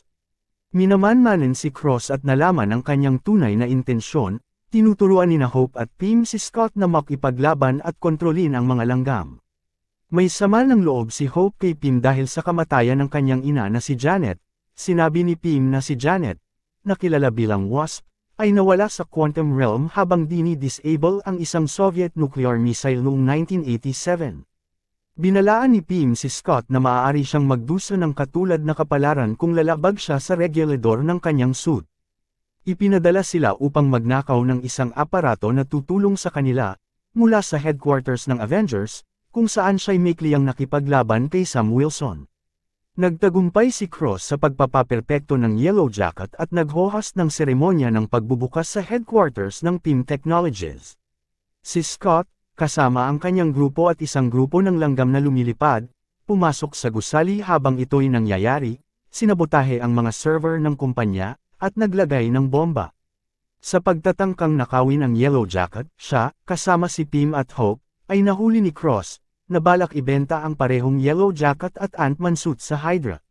Nakatakas si Scott at siya at si Hope ay nakipaglaban sa karamihan ng mga ahente ng Hydra, bagamat may isa na tumakas na may dalang vial ni Cross at binaril si Pym. Hinabol ni Scott si Cross, habang sumabog ang mga bomba, naglaho ang gusali habang nakatakas si Pym at Hope. Si Cross ay ginamit ang Yellow Jacket at sumalakay kay Scott ngunit na-trap ito. Si Scott ay inaresto ni Paxton. Kinuha ni Cross si Cassie at ginawang bihag para pumunta si Scott at magsimula ng bagong laban. Nilampasan ni Scott ang regulador at lumiit sa subatomic size upang makapasok sa suit ni Cross at sirain ito na maging hindi kontrolado, na pumatay kay Cross. Si Scott ay napunta sa quantum realm ngunit nagtagumpay na baligtarin ang mga epekto at bumalik sa makroskopikong mundo. Dahil sa pasasalamat sa kagitingan ni Scott, pinagtakpan ni Paxton si Scott upang hindi siya makulong. Nakita ni Pym na nabuhay silang at bumalik mula sa quantum realm, nagtatanong kung buhay pa kaya ang kanyang asawa. Noong 1991, ipinadala ang na-brainwash na super soldier na si James Bucky Barnes mula sa isang base ng Hydra sa Siberia upang ambushin ang isang sasakyan na nagdadala ng super soldier serum. Sa kasalukuyan, isang taon pagkatapos matalo si Ultron ng Avengers sa Sokovia, si Steve Rogers, Natasha Romanoff, Sam Wilson, at Wanda Maximoff, ay pinigilan si Brock Rumlow mula sa pagnanakaw ng isang biological weapon mula sa isang laboratorio sa Lagos. Pinasabog ni Rumlow ang kanyang sarili, na nagsusumikap na patayin si Rogers. Pinigilan ni Maximoff ang pagsabog gamit ang kanyang telekinetic powers, ngunit sa hindi inaasahan, nasira ang isang malapit na gusali at napatay ang ilang humanitarian workers mula sa Wakanda. Si Thaddeus Ross, ang kalihim ng US, ay pinaalam sa Avengers na ang United Nations ay nag-aayos na ipasa ang Sokovia Accords, na magtatatag ng isang UN panel para pamahalaan at kontrolin ang koponan. Ang Avengers ay nahahati, si Tony Stark ay sumusuporta sa pangangasiwa dahil sa kanyang papel sa paglikha ng Ultron at sa pinsalang nangyari sa Sokovia, samantalang si Rogers ay mas may tiwala sa kanyang sariling hatol kaysa sa mga politiko. Pinuntahan ni Helmut Zemo ang dating handler ni Barnes sa Hydra, pumapatay ito at kumuha ng isang aklat na naglalaman ng mga salitang magti-trigger na nagpapakilos sa brainwashing ni Barnes. Sa isang conference ng UN sa Vienna kung saan ay ratify ang accords, isang bomba ang pumatay kay King T'Chaka ng Wakanda. Ang footage ng seguridad ay nagpapahiwatig na si Barnes ang pumatay, kaya't ipinapangako ni T'Challa na patayin siya. Nang ipaalam ni Sharon Carter kay Rogers ang kinaroroonan ni Barnes at ang intensyon ng mga awtoridad na patayin ito, nagdesisyon si Rogers na subukan dalhin si Barnes, ang kanyang kaibigan ng kabataan at kasamahan sa digmaan. Sinundan ni Rogers at Wilson si Barnes sa Bucharest at sinubukan itong protektahan laban kay T'Challa at sa mga awtoridad. Ngunit silang apat, kasama si T'Challa, ay hinuli ng pulisya ng Bucharest at si James Rhodes. Nagkukunwari bilang isang psychiatrist na ipinadala upang interviewin si Barnes, inirecite ni Zemo ang mga salita upang gisingin ang brainwashing ni Barnes. Ini-interrogate niya si Barnes, at pagkatapos ay nagtagumpay ito para magwala si Barnes at para makover ang kanyang pagtakas. Pinigilan ni Roger si Barnes at itinakas siya. Nang magtagumpay na magbalik ang katinoan ni Barnes, ipinaliwanag niya na si Zemo ang tunay na nagbomba sa Vienna at nais malaman ang lokasyon ng Siberian Hydra Base, kung saan ang iba pang brainwashed na Winter Soldiers ay nakatago sa cryogenic stasis.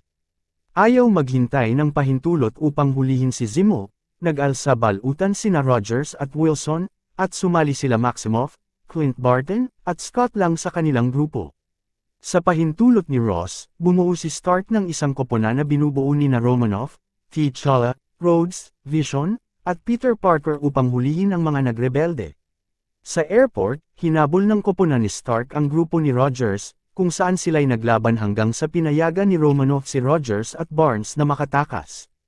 Habang sila'y umaalis, naaksidente si Rhodes, tinamaan siya ng laser ni Vision at naparalisa. Ang natirang grupo ni Rogers ay hinuli at inilagay sa raft prison. Natuklasan ni Stark ang ebidensyang si Barnes ay na-frame ni Zemo at nakumbinsi si Wilson na ibigay sa kanya ang destinasyon ni Rogers. Nang hindi inaabisuhan si Ross, pumunta si Stark sa Siberian Hydra Facility at nagkasundo sila ni Rogers at Barnes, hindi nila alam na sinundan sila ng lihim ni T'Challa. Natuklasan nila na ang iba pang super soldiers ay pinatay na ni Zemo, na saka nagpakita ng footage na naglalantad na ang sasakyan na inambush ni Barnes noong 1991 ay naglalaman ng mga magulang ni Stark, na si Barnes ang pumatay. Nang magalit si Stark dahil tinago ito ni Rogers sa kanya, na humantong sa isang matinding laban, kung saan sinira ni Stark ang robotic arm ni Barnes at sinira ni Rogers ang armor ni Stark, umalis si Rogers kasama si Barnes, na iniwan ang kanyang shield. Masaya na nakabawi si Zemo sa pagkamatay ng kanyang pamilya sa Sokovia mula sa mga aksyon ng Avengers sa matagumpay nitong paglaban-labanin sila. Sinubukang magpakamatay ni Zemo, ngunit ito'y naagapan ni T'Challa at dinala sa mga awtoridad. Pagkatapos, ibinigay ni Stark kay Rhodes ang exoskeletal leg braces na nagpapahintulot sa kanya na maglakad ulit. Habang pinalaya ni Rogers ang kanyang mga kaalyado mula sa raft, binigyan si Barnes ng asylum sa Wakanda at pumili na bumalik sa cryogenic sleep hanggang mahanap ang lunas sa kanyang brainwashing. Ini-explore ni Parker ang mga feature ng web shooters na ginawa para sa kanya ni Stark. Noong 1995, ang super soldier na si Alexei Shostakov at ang Black Widow assassin na si Melina Vostokov ay nagtatrabaho bilang mga Russian undercover agents, nagpapanggap bilang isang pamilya sa Ohio kasama si Natasha Romanoff at si Elena Belova bilang kanilang mga anak. Sila ay nagnakaw ng intel mula sa SHIELD at tumakas papuntang Cuba kung saan ang kanilang boss, si General Dreykov, ay dinala si Romanoff at si Belova sa Red Room para sa pagsasanay bilang mga widows. Sa mga sumunod na dekada, si Shostakov ay ikinulong sa Russia habang si Romanoff at si Belova ay naging matagumpay at mapanganib na mga assassins. Sa huli, si Romanoff ay nagdesisyon na tumiwalag sa SHIELD matapos tulungan si Clint Barton sa pagbomba sa opisina ni Dreykov sa Budapest, kung saan tila'y pumatay ito kasama ang kanyang batang anak na si Antonia. Noong 2016, si Romanoff ay tumakas dahil lumabag sa Sokovia Accords. Siya ay nakatakas mula kay US Secretary of State Thaddeus Ross at pumunta sa isang safe house sa Norway na ibinigay ni Rick Mason. Samantalang si Belova ay pumatay ng isang dating rogue widow ngunit nadama ang synthetic gas na nagne-neutralize sa chemical mind control agent ng Red Room.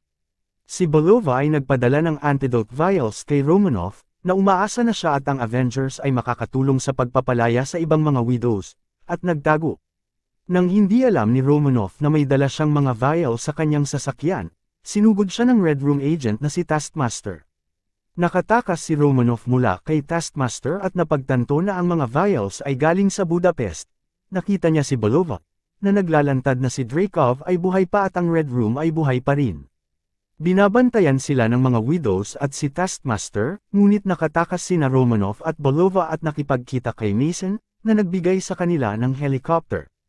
Itinakas ni Romanoff at Belova si Shostakov mula sa bilangguan upang malaman ang lokasyon ni Dreykov, at itinuro niya sila kay Vostokov, na nakatira sa isang bukid malapit sa St. Petersburg. Doon, nirefine ni Vostokov ang chemical mind control process na ginagamit sa mga widows. Si Vostokov ay nagbigay alam kay Dreykov at dumating ang kanyang mga tauhan upang kunin sila, ngunit nakumbinsi ni Romanoff si Vostokov na tulungan sila at nagpalit-palit sila ng mukha gamit ang face mask technology. Sa Red Room, isang sikretong aerial facility, pinalaya ni Vostokov si Shostakov at si Belova mula sa kanilang mga kulungan. Nabuko ni Dreykov si Romanoff sa kanyang disguise. Ipinakita niya na si Taskmaster ay si Antonia, na nagdusa ng malubhang pinsala sa pambobomba sa Budapest kaya't napilitan si Dreykov na lagyan ng teknolohiya ang kanyang ulo upang mailigtas ito. Ito ang naging dahilan kung bakit naging perpekto si Antonia bilang sundalo, kayang tularan ng galaw ng kahit sino na kanyang makita. Hindi kayang atakihin ni Romanoff si Dreykov dahil sa isang pheromone lock na inilagay sa bawat widow, ngunit na-neutralize ito ni Romanoff sa pamamagitan ng pagbali sa kanyang sariling ilong at kanyang olfactory nerve. Lumaban si Shostakov kay Taskmaster habang sinira ni Vostokov ang isang engine ng facility, at pagkatapos ay inilock si Taskmaster sa isang selda. Nakatakas si Dreykov habang ang ibang mga widows ay umatake kay Romanoff, ngunit na-exposed sila ni Belova sa antidote. Kinopya ni Romanoff ang mga lokasyon ng ibang mga widows sa buong mundo mula sa computer ni Dreykov habang ang facility ay unti-unting sumasabog at bumabagsak. Kinuha niya ang dalawang natirang antidote vials at iniligtas si Taskmaster mula sa nakalock na selda. Tumakas si Vostokov at Shostakov gamit ang isang eroplano habang si Belova ay pinaslang si Dreykov gamit ang kanyang aircraft. Habang nahuhulog, binigyan ni Romanoff ng parachute si Belova bago makipaglaban kay Taskmaster. Ginamit ni Romanoff ang isang antidote vial kay Taskmaster at ibinigay ang isa kay Belova kasama ang mga lokasyon ng iba pang mga mind-controlled widows para mahanap at palayain sila. Si Belova, Vostokov, at Shostakov ay nagpaalam kay Romanoff at umalis kasama si Antonia at ang mga napalayang mga widows. 2 linggo pagkatapos, binigyan ni Mason si Romanoff ng isang Quinjet para gamitin sa pagpapalaya sa mga nakakulong na Avengers. Libu-libong taon na ang nakakalipas, 5 tribo sa Africa ang nag-aaway para sa isang meteorite na naglalaman ng metal na vibranium. Ang isang mandirigma ay kumain ng heart-shaped herb na naapektuhan ng metal at nakakuha ng mga superhuman abilities, kaya't siya ang naging unang Black Panther. Kanyang pinag-isa ang lahat ngunit ang tribong Jabari ay bumuo ng sarili. Sa paglipas ng mga siglo, ginamit ng mga Wakandan ang vibranium upang likhain ang mga advanced na teknolohiya at itinago sa mundo ang kanilang pag-aral sa pamamagitan ng pagsisinungaling na sila ay isang di maunlad na bansa. Noong 1992, bumisita ang hari ng Wakanda na si T'Chaka sa kanyang kapatid na si N'Jobo, na nagtatrabaho bilang undercover sa Oakland, California. Inakusahan ni T'Chaka si N'Jobo na tumutulong kay Ulysses Klaue, isang black market arms dealer, sa pagnanakaw ng vibranium mula sa Wakanda. Ibinalita ng kasama ni N'Jobo na si Zuri, isa pang undercover Wakandan, ang kanyang totoo at kinumpirma ang mga hinala ni T'Chaka. Sa kasalukuyan, Pagkatapos ng kamatayan ni T'Chaka, bumalik sa Wakanda ang kanyang anak na si T'Challa upang tanggapin ang trono. Kasama si Okoye, leader ng Dora Milaje, pinuntahan ni T'Challa ang dating kasintahan na si Nakia, mula sa isang undercover assignment upang makasama sa kanyang pagtatanghal bilang hari kasama ang kanyang ina na si Ramonda at kapatid na si Shuri. Sa seremonya, nilabanan ni M'Baku, ang leader ng tribong Jabari, si T'Challa para sa korona sa ritual na laban. Nagtagumpay si T'Challa laban kay M'Baku at nakumbinsi itong sumuko kaysa mamatay. Nang nakawin ni Naklo at ang kanyang kasama na si Eric Stevens ang isang artifact ng Wakanda mula sa isang museo sa London, hinimok si T'Challa ng kaibigan at asawang si WKB na dalhin si Klo ng buhay. Sumama sina T'Challa, Okoye, at Nakia sa Busan, South Korea, kung saan plano ni Klo na ipagbili ang artifact kay CIA agent Everett K. Ross. Nagkaroon ng putukan, at sinubukan ni Klo na tumakas ngunit si T'Challa ay nahuli siya, na kanya ring pinakawalan at ibinigay sa pangangalaga ni Ross. Sinabi ni Klo kay Ross na ang Wakanda ay nagpapanggap lamang na hindi maunlad at puno ito ng mga advanced na teknolohiya. Sumalakay si Eric at itinaka si Klo habang si Ross ay labis na nasaktan habang pinuprotektahan si Nakia. Sa halip na habulin si Klo, dinala ni T'Challa si Ross sa Wakanda, kung saan maaaring iligtas siya ng kanilang teknolohiya. Habang inaasikaso si Ross ni Shuri, kinausap ni T'Challa si Zuri tungkol kay N'Jobo, dahil si Eric ay may suot na kwintas na dati pag-aari nito. Ipinaliwanag ni Zuri na si N'Jobo ay nadismaya sa isolationism ng Wakanda at plano nitong ibahagi ang teknolohiya ng Wakanda sa mga tao ng African descent sa buong mundo upang matulungan silang talunin ang kanilang mga pinaglalaban sa tulong ni Klo. Bago pa man maaresto ni T'Chaka si N'Jobo, sinugod siya nito at napilitang patayin siya. Iniutos ni T'Chaka kay Zuri na magsinungaling na si N'Jobo ay nawala at iniwan ni N'Jobo ang kanyang anak na si N'Jedaka upang mapanatili ang kasinungalingan. Ang batang ito ay si Eric, isang Black Ops US Navy SEAL na kumuha ng palayaw na Killmonger. Samantalang si Killmonger ay pumatay kay Klo at dinala ang katawan nito sa Wakanda. Siya ay dinala sa harap ng mga tribal elders, na nagpapakilala bilang si N'Jedaka at inaangkin ang kanyang karapatan sa trono. Sinubukan ni Killmonger si T'Challa sa ritual na laban, kung saan pinatay niya si Zuri, malupit na sinaktan si T'Challa, at iniwan ito na mahulog sa isang talon. Iniinom ni Killmonger ang heart-shaped herb, at inuutos ang iba na sunugin ang natitirang halaman, ngunit kinuha ni Nakia ang isa sa mga ito. Sinusuportahan ni Killmonger, kasama si WKB at ang kanyang hukbo, ang paghahanda ng mga shipment ng Wakandan weapons para ipamahagi sa mga operative sa buong mundo. Si Nakia, Shuri, Ramonda, at Ross ay tumakas at pumunta sa tribong Jabari para humingi ng tulong. Natagpuan nila si T'Challa na kritikal na kondisyon ngunit iniligtas ng Jabari bilang gantimpala sa pagpapatawad kay M'Baku. Gamit ang halaman na nakuha ni Nakia, bumalik si T'Challa upang labanan si Killmonger, na siya ring nagdala ng isang nanotech suit na katulad ng kay T'Challa. Lumaban si WKB at ang kanyang hukbo, laban kina Shuri, Nakia, at ang Dora Milaje, habang si Ross ay kumokontrol ng isang jet at binaril ang mga eroplano na nagdadala ng vibranium weapons bago ito makalabas ng Wakanda. Dumating sina M'Baku at ang tribong Jabari upang suportahan si T'Challa. Hinarap ni Okoye si WKB, at ang kanyang hukbo ay tumigil sa pagsalakay. Sa laban sa vibranium mine ng Wakanda, nakita ni T'Challa ang kahinaan ng suit ni Killmonger at nasaksak siya, tumanggi si Killmonger na mailigtas. Nagpas siyang mamatay ng malaya kaysa makulong, ipinakita sa kanya ni T'Challa ang magandang tanawin ng Wakanda sunset, at si Killmonger ay namatay ng tahimik. Itinatag ni T'Challa ang isang outreach center sa kung saan namatay si N'Jobo, na pangangasiwaan ni Nakia at Shuri. Ipinakita ni T'Challa sa harap ng United Nations ang tunay na kalagayan ng Wakanda sa mundo. Matapos ang laban sa New York noong 2012, kinonfronta si Adrian Toomes at ang kanyang kumpanya ng pangangalakal na linisin ang lungsod, ngunit kinuha ng Department of Damage Control, isang pakikipag-ugma sa pagitan ni Tony Stark at ng pamahalaan ng Estados Unidos, ang kanilang operasyon. Galit sa pagpapaalis, inutos ni Toomes sa kanyang mga empleyado na itago ang teknolohiya ng Chitauri na kanilang nakalap, gamit ito upang lumikha at magbenta ng advanced weapons, kabilang na ang Flying Vulture suit na ginagamit ni Toomes para magnakaw ng Chitauri power cells. 8 taon ang lumipas, si Peter Parker ay isinama sa Avengers ni Stark upang tumulong sa isang pagsusulong sa Germany, ngunit bumalik sa kanyang pag-aaral sa Midtown School of Science and Technology nang sabihin sa kanya ni Stark na hindi pa siya handa na maging isang full-time Avenger. Iniwan ni Parker ang kanyang school's academic decathlon team upang maglaan ng mas maraming oras sa kanyang gawain bilang Spider-Man. Sa kalaunan, natuklasan ng kanyang best friend na si Ned ang kanyang lihim na pagkakakilanlan.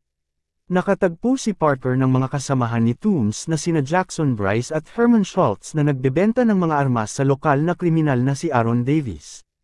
Iniligtas ni Parker si Davis bago mahuli ni Toomes na naka-vulture suit at nilaglag sa isang lawa, na halos mamatay matapos bumuhol ang kanyang parachute na inilagay sa kanyang suit.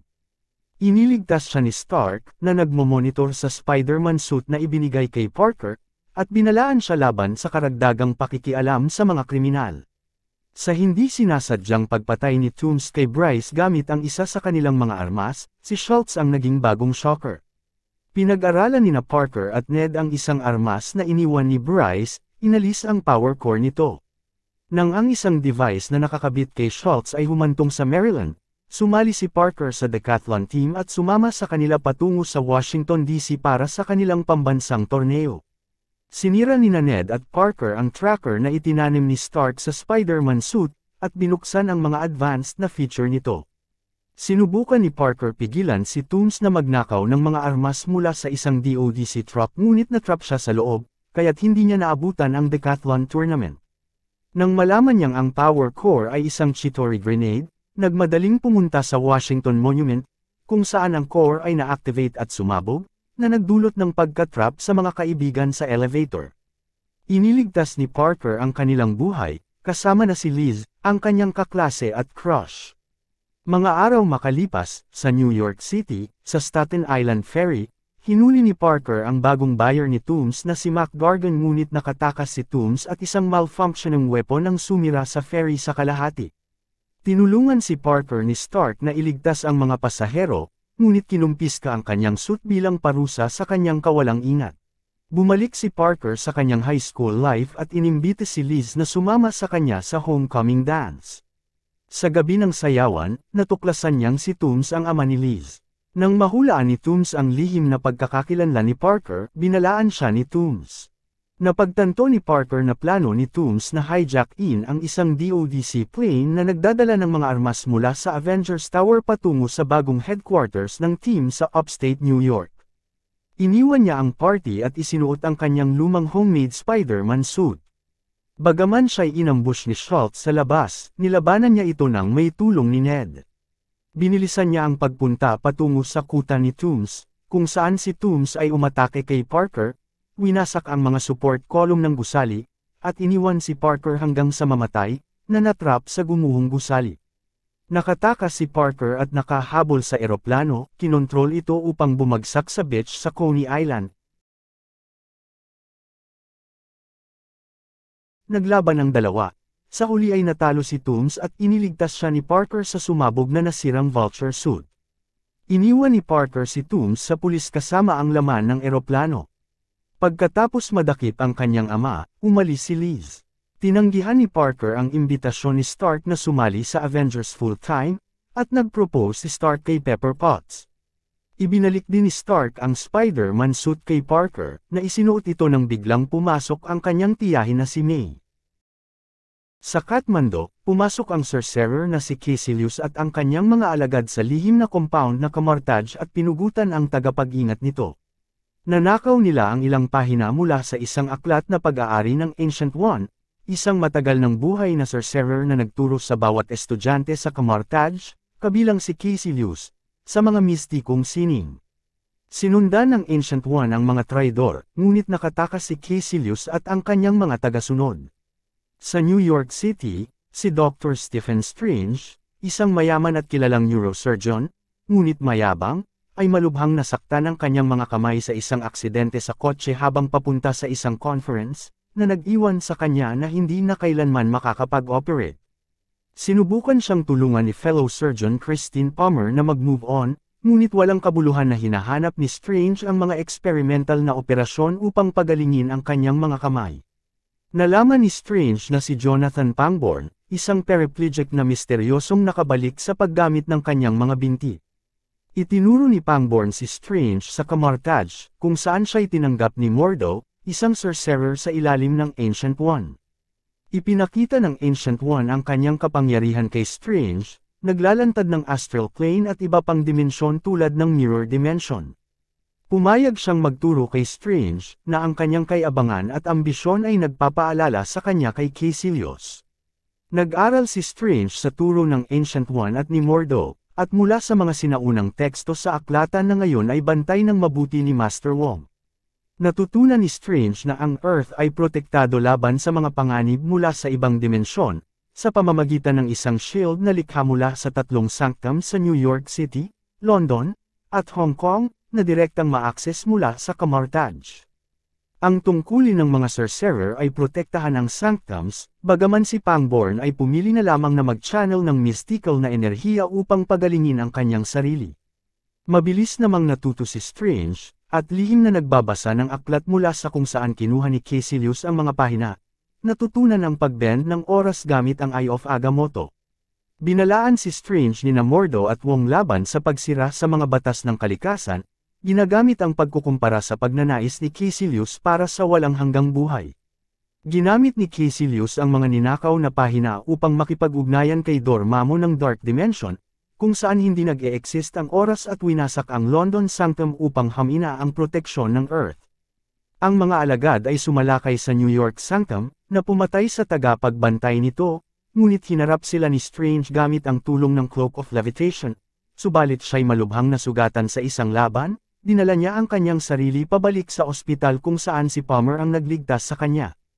Pagbalik sa Sanctum, ipinakita ni Strange kay Mordo na ang Ancient One ay kumukuha ng kapangyarihan mula sa Dark Dimension upang mapanatili ang kanyang mahabang buhay, at nadismaya si Mordo dito.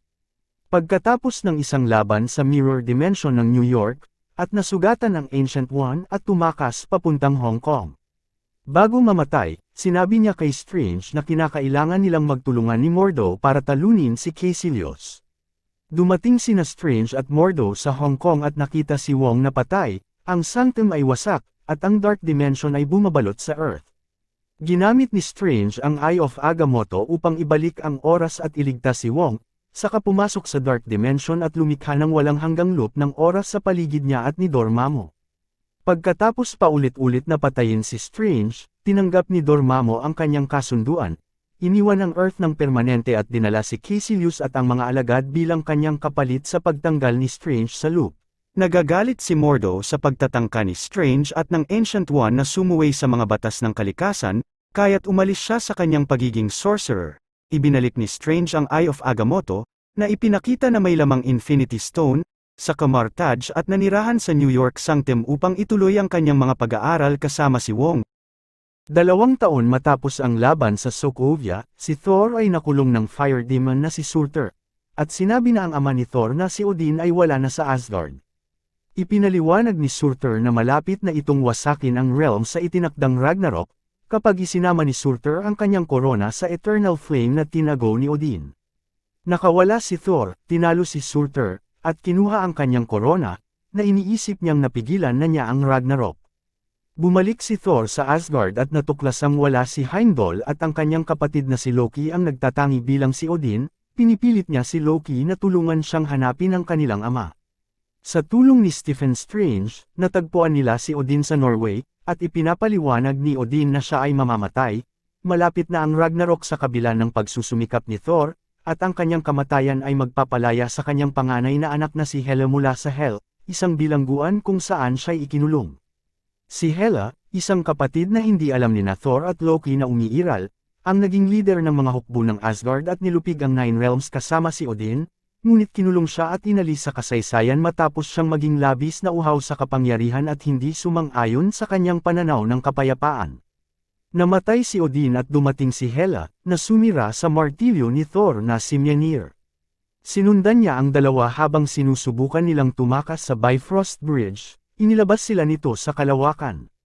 Pagdating sa Asgard, tinalo ni Hela ang hukbo, pinatay ang Warriors 3, at binuhay ang mga Ancient Dead na dating lumaban kasama niya, kabilang ang kanyang malaking lobo na si Fenris. Itinalaga niya ang Asgardian na si Scourge bilang kanyang tagapagbitay. Nagplano si Hela na gamitin ang Bifrost upang palawakin ang imperyo ng Asgard, ngunit kinuha ni Heimdall ang espada na kumokontrol sa Bifrost. Napunta si Thor sa Sakor, isang basurahan sa paligid ng wormholes. Ang slave trader na si Strapper ay nahuli siya gamit ang Obedience Disc at ibinebenta siya bilang isang gladiator sa ruler ng Sakor, ang Grandmaster, kung saan ay nauna nang naging kaibigan si Loki. Nakikilala ni Thor si Strapper bilang isang Valkyrie, isa sa isang alamat na puwersa ng mga babaeng mandirigma na namatay sa pakikipaglaban kay Hela matagal na ang nakalilipas. Pinilit si Thor na makilahok sa Contest of Champions ng Grandmaster, humaharap sa kanyang kaibigang si Hulk. Sa pamamagitan ng pagtatawag ng kidlat, nagtagumpay si Thor, ngunit sinabotahe ng Grandmaster ang laban upang tiyakin ang tagumpay ni Hulk. Naalipan pa rin pagkatapos ng laban, sinikap ni Thor na kumbonsihin si Hulk at si Strapper na tulungan siyang iligtas ang Asgard, ngunit wala sa kanilang dalawa ang pumayag. Natagpuan ni Thor ang Quinjet na nagdala kay Hulk sa Sakor. Ang isang recording ni Natasha Romanoff ay nag-udyok kay Hulk na magbalik bilang si Bruce Banner sa unang pagkakataon mula nang sa Sokovia. Nagdesisyon si Strapper na tulungan si Thor na iligtas ang Asgard. Tinulungan sila ni Loki na nakawin ang isang spaceship ng Grandmaster. Pinalaya nila ang iba pang mga gladiator kasama ang dalawang alien na tinatawag na Korg at Miek na nagsagawa ng revolusyon. Sinubukan muli ni Loki na lokohin ang kanyang kapatid, ngunit inaasahan ito ni Thor at siya'y kinorient. Si Thor, Banner, at si Scrapper ay tumakas sa pamamagitan ng wormhole papuntang Asgard, kung saan ang mga puwersa ni Hela ay sumalakay kay Heimdall at sa mga mamamayan ng Asgard. Sinakmal ni Hulk si Fenris, dumating si Loki at ang mga gladiator upang tulungan, at isang nagsisising Scourge ay nag-alay ng sarili upang iligtas ang mga mamamayan. Si Thor, na nakikipaglaban kay Hela, ay nawalan ng kanang mata at nakakita ng isang pangitain na tumulong sa kanya na maunawaan na tanging ang Ragnarok lamang ang makakapigil sa kanya. Dahil siya'y labis na makapangyarihan, ipinadala niya si Loki upang simulan ang Ragnarok sa pamamagitan ng paglalagay ng korona ni Surtur sa Eternal Flame. Muling isinilang si Surtur at sinira ang Asgard, at pinatay si Hela. Sa loob ng spaceship ng Grandmaster, si Thor, ngayon ay hari, ay nakipagkasundo kay Loki at nagpasya na dalhin ang kanyang mga tao sa Earth. 2 taon matapos mailagay sa house arrest si Scott Lang dahil sa kanyang partisipasyon sa Avengers, labag sa Sokovia Accords, nagtagumpay sina Hank Pym at ang kanyang anak na si Hope Van Dyne na buksan ang isang daang patungo sa Quantum Realm. Naniniwala sila na maaaring naipit roon si Janet Van Dyne, asawa ni Pym, matapos itong lumipat sa subatomic level noong 1987. Noong bumisita silang sa Quantum Realm dati, hindi niya alam na nagiging quantumly entangled siya kay Janet, at ngayon ay natatanggap niya ang tila mensahe mula dito. May ilang araw na lamang bago matapos ang house arrest nilang, nakipag-ugnayan siya kay Pym tungkol kay Janet, kahit na masalimuot ang kanilang relasyon dahil sa mga aksyon nilang sa Avengers. Itinakas ni Hope at Pym silang, iniwan ang isang malaking langgam na may ankle monitor nilang upang hindi mabahala si FBI agent Jimmy Woo. Sa paniniwala na ang mensahe ni Janet ay nangangahulugang buhay pa ito, nagtrabaho ang tatlo upang bumuo ng isang stable quantum tunnel para makuha siya mula sa Quantum Realm. Nag-arrange sila ng pagbili ng isang kailangang parte para sa tunnel mula sa black market dealer na si Sonny Birch. Ngunit napagtanto ni Birch ang potensyal na kita mula sa pananaliksik ni Pym at niloko sila. Sa paggamit ng Wasp outfit, nilabanan ni Hope si Birch at ang kanyang mga tao hanggang sa siya ay atakihin ng isang quantumly unstable na nakamaskarang babae. Sinubukan nilang natulungan siyang labanan ang Ghost na ito, ngunit nakatakas ang babae kasama ang laboratorio ni Pym, na na-shrink na ngayon sa sukat ng isang suitcase. Dinala ni Pym sina Hope at Lang sa kanilang dating estranged na partner na si Bill Foster, ibinigay nito sa kanila ang paraan upang makita ang laboratorio. Matapos nilang mahanap ito, hinuli sila ng Ghost at ipinakita ang kanyang sarili bilang si Ava Starr. Ang kanyang ama, si Eli Haas, ay isa pang dating kasosyo ni Pym na namatay kasama ang kanyang asawa sa isang eksperimento na nagdulot ng kanyang hindi stable na kalagayan.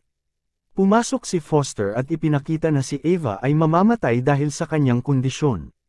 Nagplano silang gamutin siya gamit ang quantum energy ni Janet. Naniniwala na ito ay papatay kay Janet, tinanggihan ni Pim na tulungan sila at tumakas kasama si Hope, Lang, at ang laboratorio. Sa pagbubukas ng isang stable na bersyon ng tunnel, nakontak ni Pim, Hope, at Lang si Janet, na nagbibigay sa kanila ng eksaktong lokasyon para mahanap siya ngunit nagbabala na mayroon lamang silang 2 oras bago sila mahiwalay ng distable na kalikasan ng quantum realm ng isang siglo. Gamit ang isang serum of truth, nalaman ni Birch ang lokasyon ng 3 mula sa mga business partner nilang na sina Luis, Dave, at Kurt, at iniulat ito sa isang contact sa FBI. Binalaan ni Luis silang na nagmamadali pabalik sa bahay bago makita ni Wu na nilabag niya ang kanyang house arrest. Nahuli ng FBI si Pim at Hope na pinalad namang maitakas ni Ava ang laboratorio. Mabilis na tinulungan nilang para mapalaya si Pim at Hope mula sa kustodiya, at natagpuan nila ang laboratorio. Ginulo silang at Hope ni Ava habang pumapasok si Pim sa quantum realm upang makuha si Janet, na natagpo ang buhay. Samantalang silang at Hope ay kinaharap ni Birch at ng kanyang mga tao, at pagkatapos ng mahabang habulan sa buong San Francisco, nakuha ni Ava ang kontrol sa laboratorio, pinapayagan siyang magsimula sa pagkuha ng enerhiya ni Janet. Si Luis, Dave, at Kurt ay pinabagsak si Birch at ang kanyang mga tao upang mapigilan nilang at Hope si Ava. Bumalik ng ligtas si Pim at Janet mula sa quantum realm, at si Janet ay kusa na nagbigay ng kanyang enerhiya kay Ava upang pansamantalang ma-stabilize ito. Silang ay bumalik sa kanyang tahanan sa oras, para sa nagsususpetsang si Wu na palayain siya sa kanyang house arrest. Si Ava at Foster ay nagtatago habang si Birch at ang kanyang mga tao ay naaresto at umamin sa tulong ng Serum of Truth ni Birch. Matapos makuha ang Power Stone, isa sa 6 na Infinity Stone mula sa planeta ng Xandar, sina Thanos at ang kanyang mga lieutenants na sina Ebony Maw, Call Obsidian, Proxima Midnight, at Corvus Glaive, ay sinalakay ang spaceship na nagdadala ng mga natirang taga-Asgard matapos ang pagkawasak nito.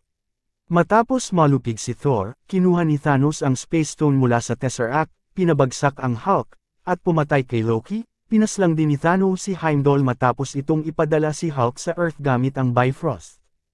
Umalis si Thanos at ang kanyang mga lieutenants, sakay ng kanyang sasakyang pandigma. Si Hulk ay bumagsak sa Sanctum Sanctorum sa New York City, bumabalik sa anyo ni Bruce Banner. Binalaan niya si Stephen Strange at Wong tungkol sa plano ni Thanos na sirain ang kalahati ng lahat ng buhay sa universe, at agad silang nakipagkita kay Tony Stark. Dumating si Mo at Obsidian upang kunin ang Time Stone kay Strange, na nakakuha ng atensyon ni Peter Parker. Dahil hindi makuha ni Mo ang Time Stone dahil sa mahika ni Strange, siya'y dinala nito papunta kay Thanos. Pumasok sina Stark at Parker sa spaceship ni Mo habang si Wong ay nanatili upang bantayan ang Sanctum. Ang Guardians of the Galaxy ay may natanggap na signal, nang puntahan nila ito ay wasak na ang ship na sinasakyan ng mga Asgardian ngunit si Thor ay nakaligtas. Iniisip ni Thor na ang sunod na kukunin ni Thanos ay ang Reality Stone, na nakaitivan sa nowhere. Kasama si Rocket at Groot, pumunta si Thor sa Nidavellir upang humingi ng tulong kay Eitri, ang hari ng mga dwarf, sa paggawa ng battle axe na tinatawag na Stormbreaker. Samantalang si Peter Quill, Gamora, Drax, at Mantis ay naglakbay patungo sa nowhere.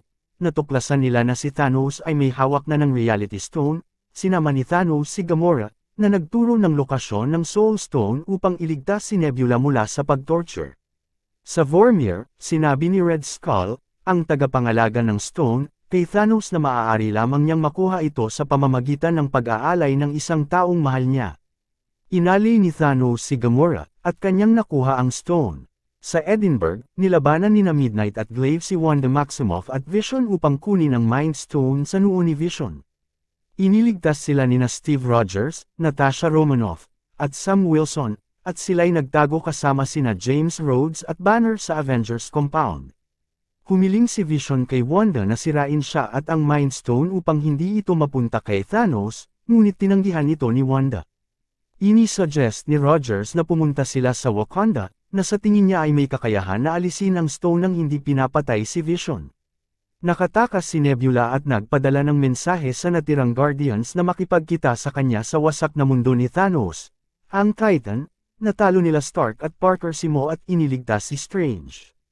Ang tatlong ito ay napunta sa Titan, kung saan natagpuan nila sila Quill, Drax, at Mantis. Gamit ang Time Stone, nakikita ni Strange ang maraming posibleng hinaharap, nakakita lamang ng isa kung saan mananalo ang Avengers. Bumuo ang grupo ng plano upang matalo si Thanos at alisin ang Infinity Gauntlet, na kanyang maingat na itinatago at ginagamit para sa mga stones. Dumating si Thanos, na ipinaliwanag ang kanyang mga plano bilang kinakailangan upang tiyakin ang kaligtasan ng sobra-sobrang populasyon sa universe. Sumunod si Nebula at tumulong sa iba na matalo si Thanos, ngunit sinabi niya na pinatay ni Thanos si Gamora. Galit na sumalakay si Quill kay Thanos, na di inaasahan ay nagbigay daan sa kanya upang makawala sa hawak ng grupo at matalo sila. Sobrang nasugatan si Stark ngunit inialok ni Strange ang Time Stone kapalit ng buhay ni Stark.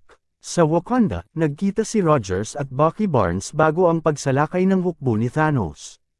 Ang Avengers, kasama si T'Challa at ang mga puwersa ng Wakanda, ay naghanda ng depensa habang si Shuri ay nagtatrabaho upang alisin ang Mind Stone kay Vision. Hindi makapagpalit bilang Hulk matapos matalo kay Thanos, lumaban si Banner gamit ang Hulkbuster armor ni Stark. Dumating sina Thor, Rocket, at Groot upang tumulong sa Avengers, tinalo nila sina Midnight, Obsidian, at Glaive, at nilusob ang hukbo ni Thanos. Hindi kayang tapusin ni Shuri ang pag-alis ng stone bago dumating si Thanos, na pinabagal lamang ng saglit ni Banner, Rogers, T'Challa, Wilson, Rhodes, Barnes, Okoye, Romanoff, at Groot. Nakumbinsi ni Vision si Wanda na may pag-aalinlangan, natapusin siya at ang Mind Stone, ngunit ginamit ni Thanos ang Time Stone upang ibalik ang kanyang mga ginawa, kunin ang bato mula sa noo ni Vision, at kompletuhin ang mga bato. Bagaman malubha ang nagawang sugat ni Thor kay Thanos gamit ang Stormbreaker, ginamit ni Thanos ang Gauntlet upang makatakas ito. Ang kalahati ng lahat ng buhay sa buong universe ay naglaho, kasama si Barnes, T'Challa, Groot, Wanda, Wilson, Mantis, Drax, Quill, Strange, Parker, Maria Hill, at Nick Fury. Bago maglaho si Fury nagawa nitong magpadala ng emergency signal sa isang modified na pager. Nanatili si Stark at Nebula na stranded sa Titan habang si Banner, M'Baku, Okoye, Rhodes, Rocket, Rogers, Romanoff, at Thor ay naiwan sa labanang Wakanda. Samantalang si Thanos ay nanunood ng paglubog ng araw sa isang liblib na planeta. Noong 2018, 23 araw matapos na burahin ni Thanos ang kalahati ng lahat ng buhay sa universe, si Carol Danvers ay nailigtas sina Tony Stark at Nebula mula sa kalawakan, sila'y nagkita-kita kasama ang natirang Avengers, si Bruce Banner, Steve Rogers, Thor, Natasha Romanoff, at James Rhodes at si Rocket sa Earth. Natagpuan nila si Thanos sa isang planeta, at plano nilang gamitin ang Infinity Stones upang ibalik ang kanyang nagawa. Ngunit natuklasan nilang sinira na ni Thanos ang mga ito pati na rin ang Gauntlet, para hindi na magamit ng sino man, galit na galit, pinugutan ni Thor ng ulo si Thanos. 5 taon ang lumipas, si Scott lang ay nakalabas mula sa Quantum Realm. Pagdating sa Avengers Compound, ipinaliwanag niya na 5 oras lamang ang kanyang naranasan habang nasa Quantum Realm. Sa teorya na ang Quantum Realm ay nagbibigay daan sa paglalakbay sa oras, hinihiling nila kay Stark na tulungan silang kunin ang mga stone mula sa nakaraan upang baguhin ang nagawa ni Thanos. Si Stark, Rocket, at Banner, na ngayoy pinagsanib ang kanyang katalinuhan sa lakas ng Hulk, ay bumuo ng time machine. Pinaalalahanan ni Banner na ang pagbabago sa nakaraan ay hindi nakakaapekto sa kanilang kasalukuyan, ang anumang pagbabago ay lumilikha ng alternatibong realidad. Pumunta si Banner at Rocket sa Norway, kung saan binisita nila ang settlement ng mga Asgardian na tinatawag na New Asgard at sinama si Thor, na sobra sa timbang at lugmok ang kalooban. Sa Tokyo, nakipagkita si Romanoff kay Clint Barton, na naging isang vigilante matapos mawala ang kanyang pamilya nang matupad ni Thanos ang kanyang plano. Pumunta sina Banner, Lang, Rogers, at Stark sa New York City noong umatake si Loki noong 2012. Sa Sanctum Sanctorum, sinabi ni Banner sa Ancient One na ibigay sa kanya ang Time Stone pagkatapos ng pangako na ibabalik ang iba't ibang stone sa kanilang tamang oras. Sa Stark Tower, kinuha ni Rogers ang Mind Stone mula sa mga agent ng Hydra, ngunit nabigo ang pagkuha ni Stark at Lang ng Space Stone, at nakatakas ang 2012 Loki. Pumunta sina Rogers at Stark sa Camp Lehigh noong 1970, kung saan kinuha ni Stark ang isang mas maagang bersyon ng Space Stone at na-encounter ang kanyang ama, si Howard. Kinuha ni Rogers ang Pym particles ni Hank Pym para bumalik sa kasalukuyan at masilayan ang kanyang pag-ibig, si Peggy Carter. Samantalang si Rocket at Thor ay pumunta sa Asgard noong 2013, kinuha ni Rocket ang Reality Stone kay Jane Foster, habang si Thor ay nagkaroon ng inspirasyon mula sa kanyang ina, si Frigga, at kinuha ang dati niyang martilyo, ang Mjolnir. Pumunta naman sina Barton, Romanoff, Nebula, at Rhodes sa taong 2014, nagpunta sina Nebula at Rhodes sa Morag at kinuha ang Power Stone bago ito mapunta kay Peter Quill, habang si Barton at Romanoff ay naglakbay sa Vormir. Sinabi ni Red Skull, ang tagapangalaga ng Soul Stone, na ito ay maaaring makuha lamang sa pamamagitan ng pagsasakripisyo ng isang minamahal. Isinakripisyo ni Romanoff ang kanyang sarili, na nagbigay daan kay Barton na makuha ang stone. Sinubukan naman ni Rhodes at Nebula na bumalik sa kanilang sariling panahon, ngunit nagkaproblema si Nebula nang kumonekta ang kanyang cybernetic implant sa kanyang sariling nakaraan, na nagbibigay daan kay 2014 Thanos na malaman ang tagumpay ng kanyang sariling hinaharap at ang pagsisikap ng Avengers na ito'y baguhin.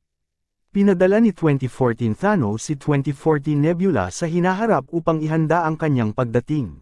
Nagsama-sama sa kasalukuyan, inilagay ng Avengers ang mga stones sa isang gauntlet na binuo ni Stark, Banner, at Rocket. Si Banner, na may pinakamataas na resistensya sa kanilang radiation, ang gumamit ng gauntlet upang ibalik ang lahat ng nawala sa ginawa ni Thanos. Samantalang si 2014 Nebula, nagpapanggap bilang kanyang sariling hinaharap, ang gumamit ng time machine upang ilipat si 2014 Thanos at ang kanyang warship sa kasalukuyan, at kanyang ginamit upang sirain ang Avengers compound. Ang Nebula ng kasalukuyan ay nakumbinsi si 2014 Gamora na tulungan silang matalo si Thanos. Hindi niya makumbinsi si 2014 Nebula kaya tinapos niya ito. Higit na malakas si Thanos kaysa kay Stark, Thor, at kay Rogers na may hawak na Mjolnir. Si Thanos ay inutusan ng kanyang army upang kunin ang mga stones, na may layunin na gamitin ang mga ito upang sirain ang universe at lumikha ng bago. Dumating si Stephen Strange, kasama ang iba pang mga sorcerer, ang mga naibalik na Avengers at Guardians, ang Ravagers, at ang mga hukbo ng Wakanda at Asgard upang labanan ang hukbo ni Thanos. Dumating din si Danvers at sinira ang warship ni Thanos, ngunit si Thanos ay higit pa rin ang lakas at kinuha ang gauntlet. Kinuha ni Stark ang mga stones at ginamit ito upang disintegrate si Thanos at ang kanyang army, bagaman nagbuwis ng buhay sa paggawa nito. Matapos ang libing ni Stark, itinalaga ni Thor si Valkyrie bilang bagong hari ng New Asgard at sumama sa Guardians. Si Rogers ay ibinalik ang mga stones at ang Mjolnir sa kanilang tamang mga timeline at nanatili sa nakaraan para mabuhay kasama si Carter. Sa kasalukuyan, ang matanda ng si Rogers ay binigay ang kanyang shield kay Sam Wilson.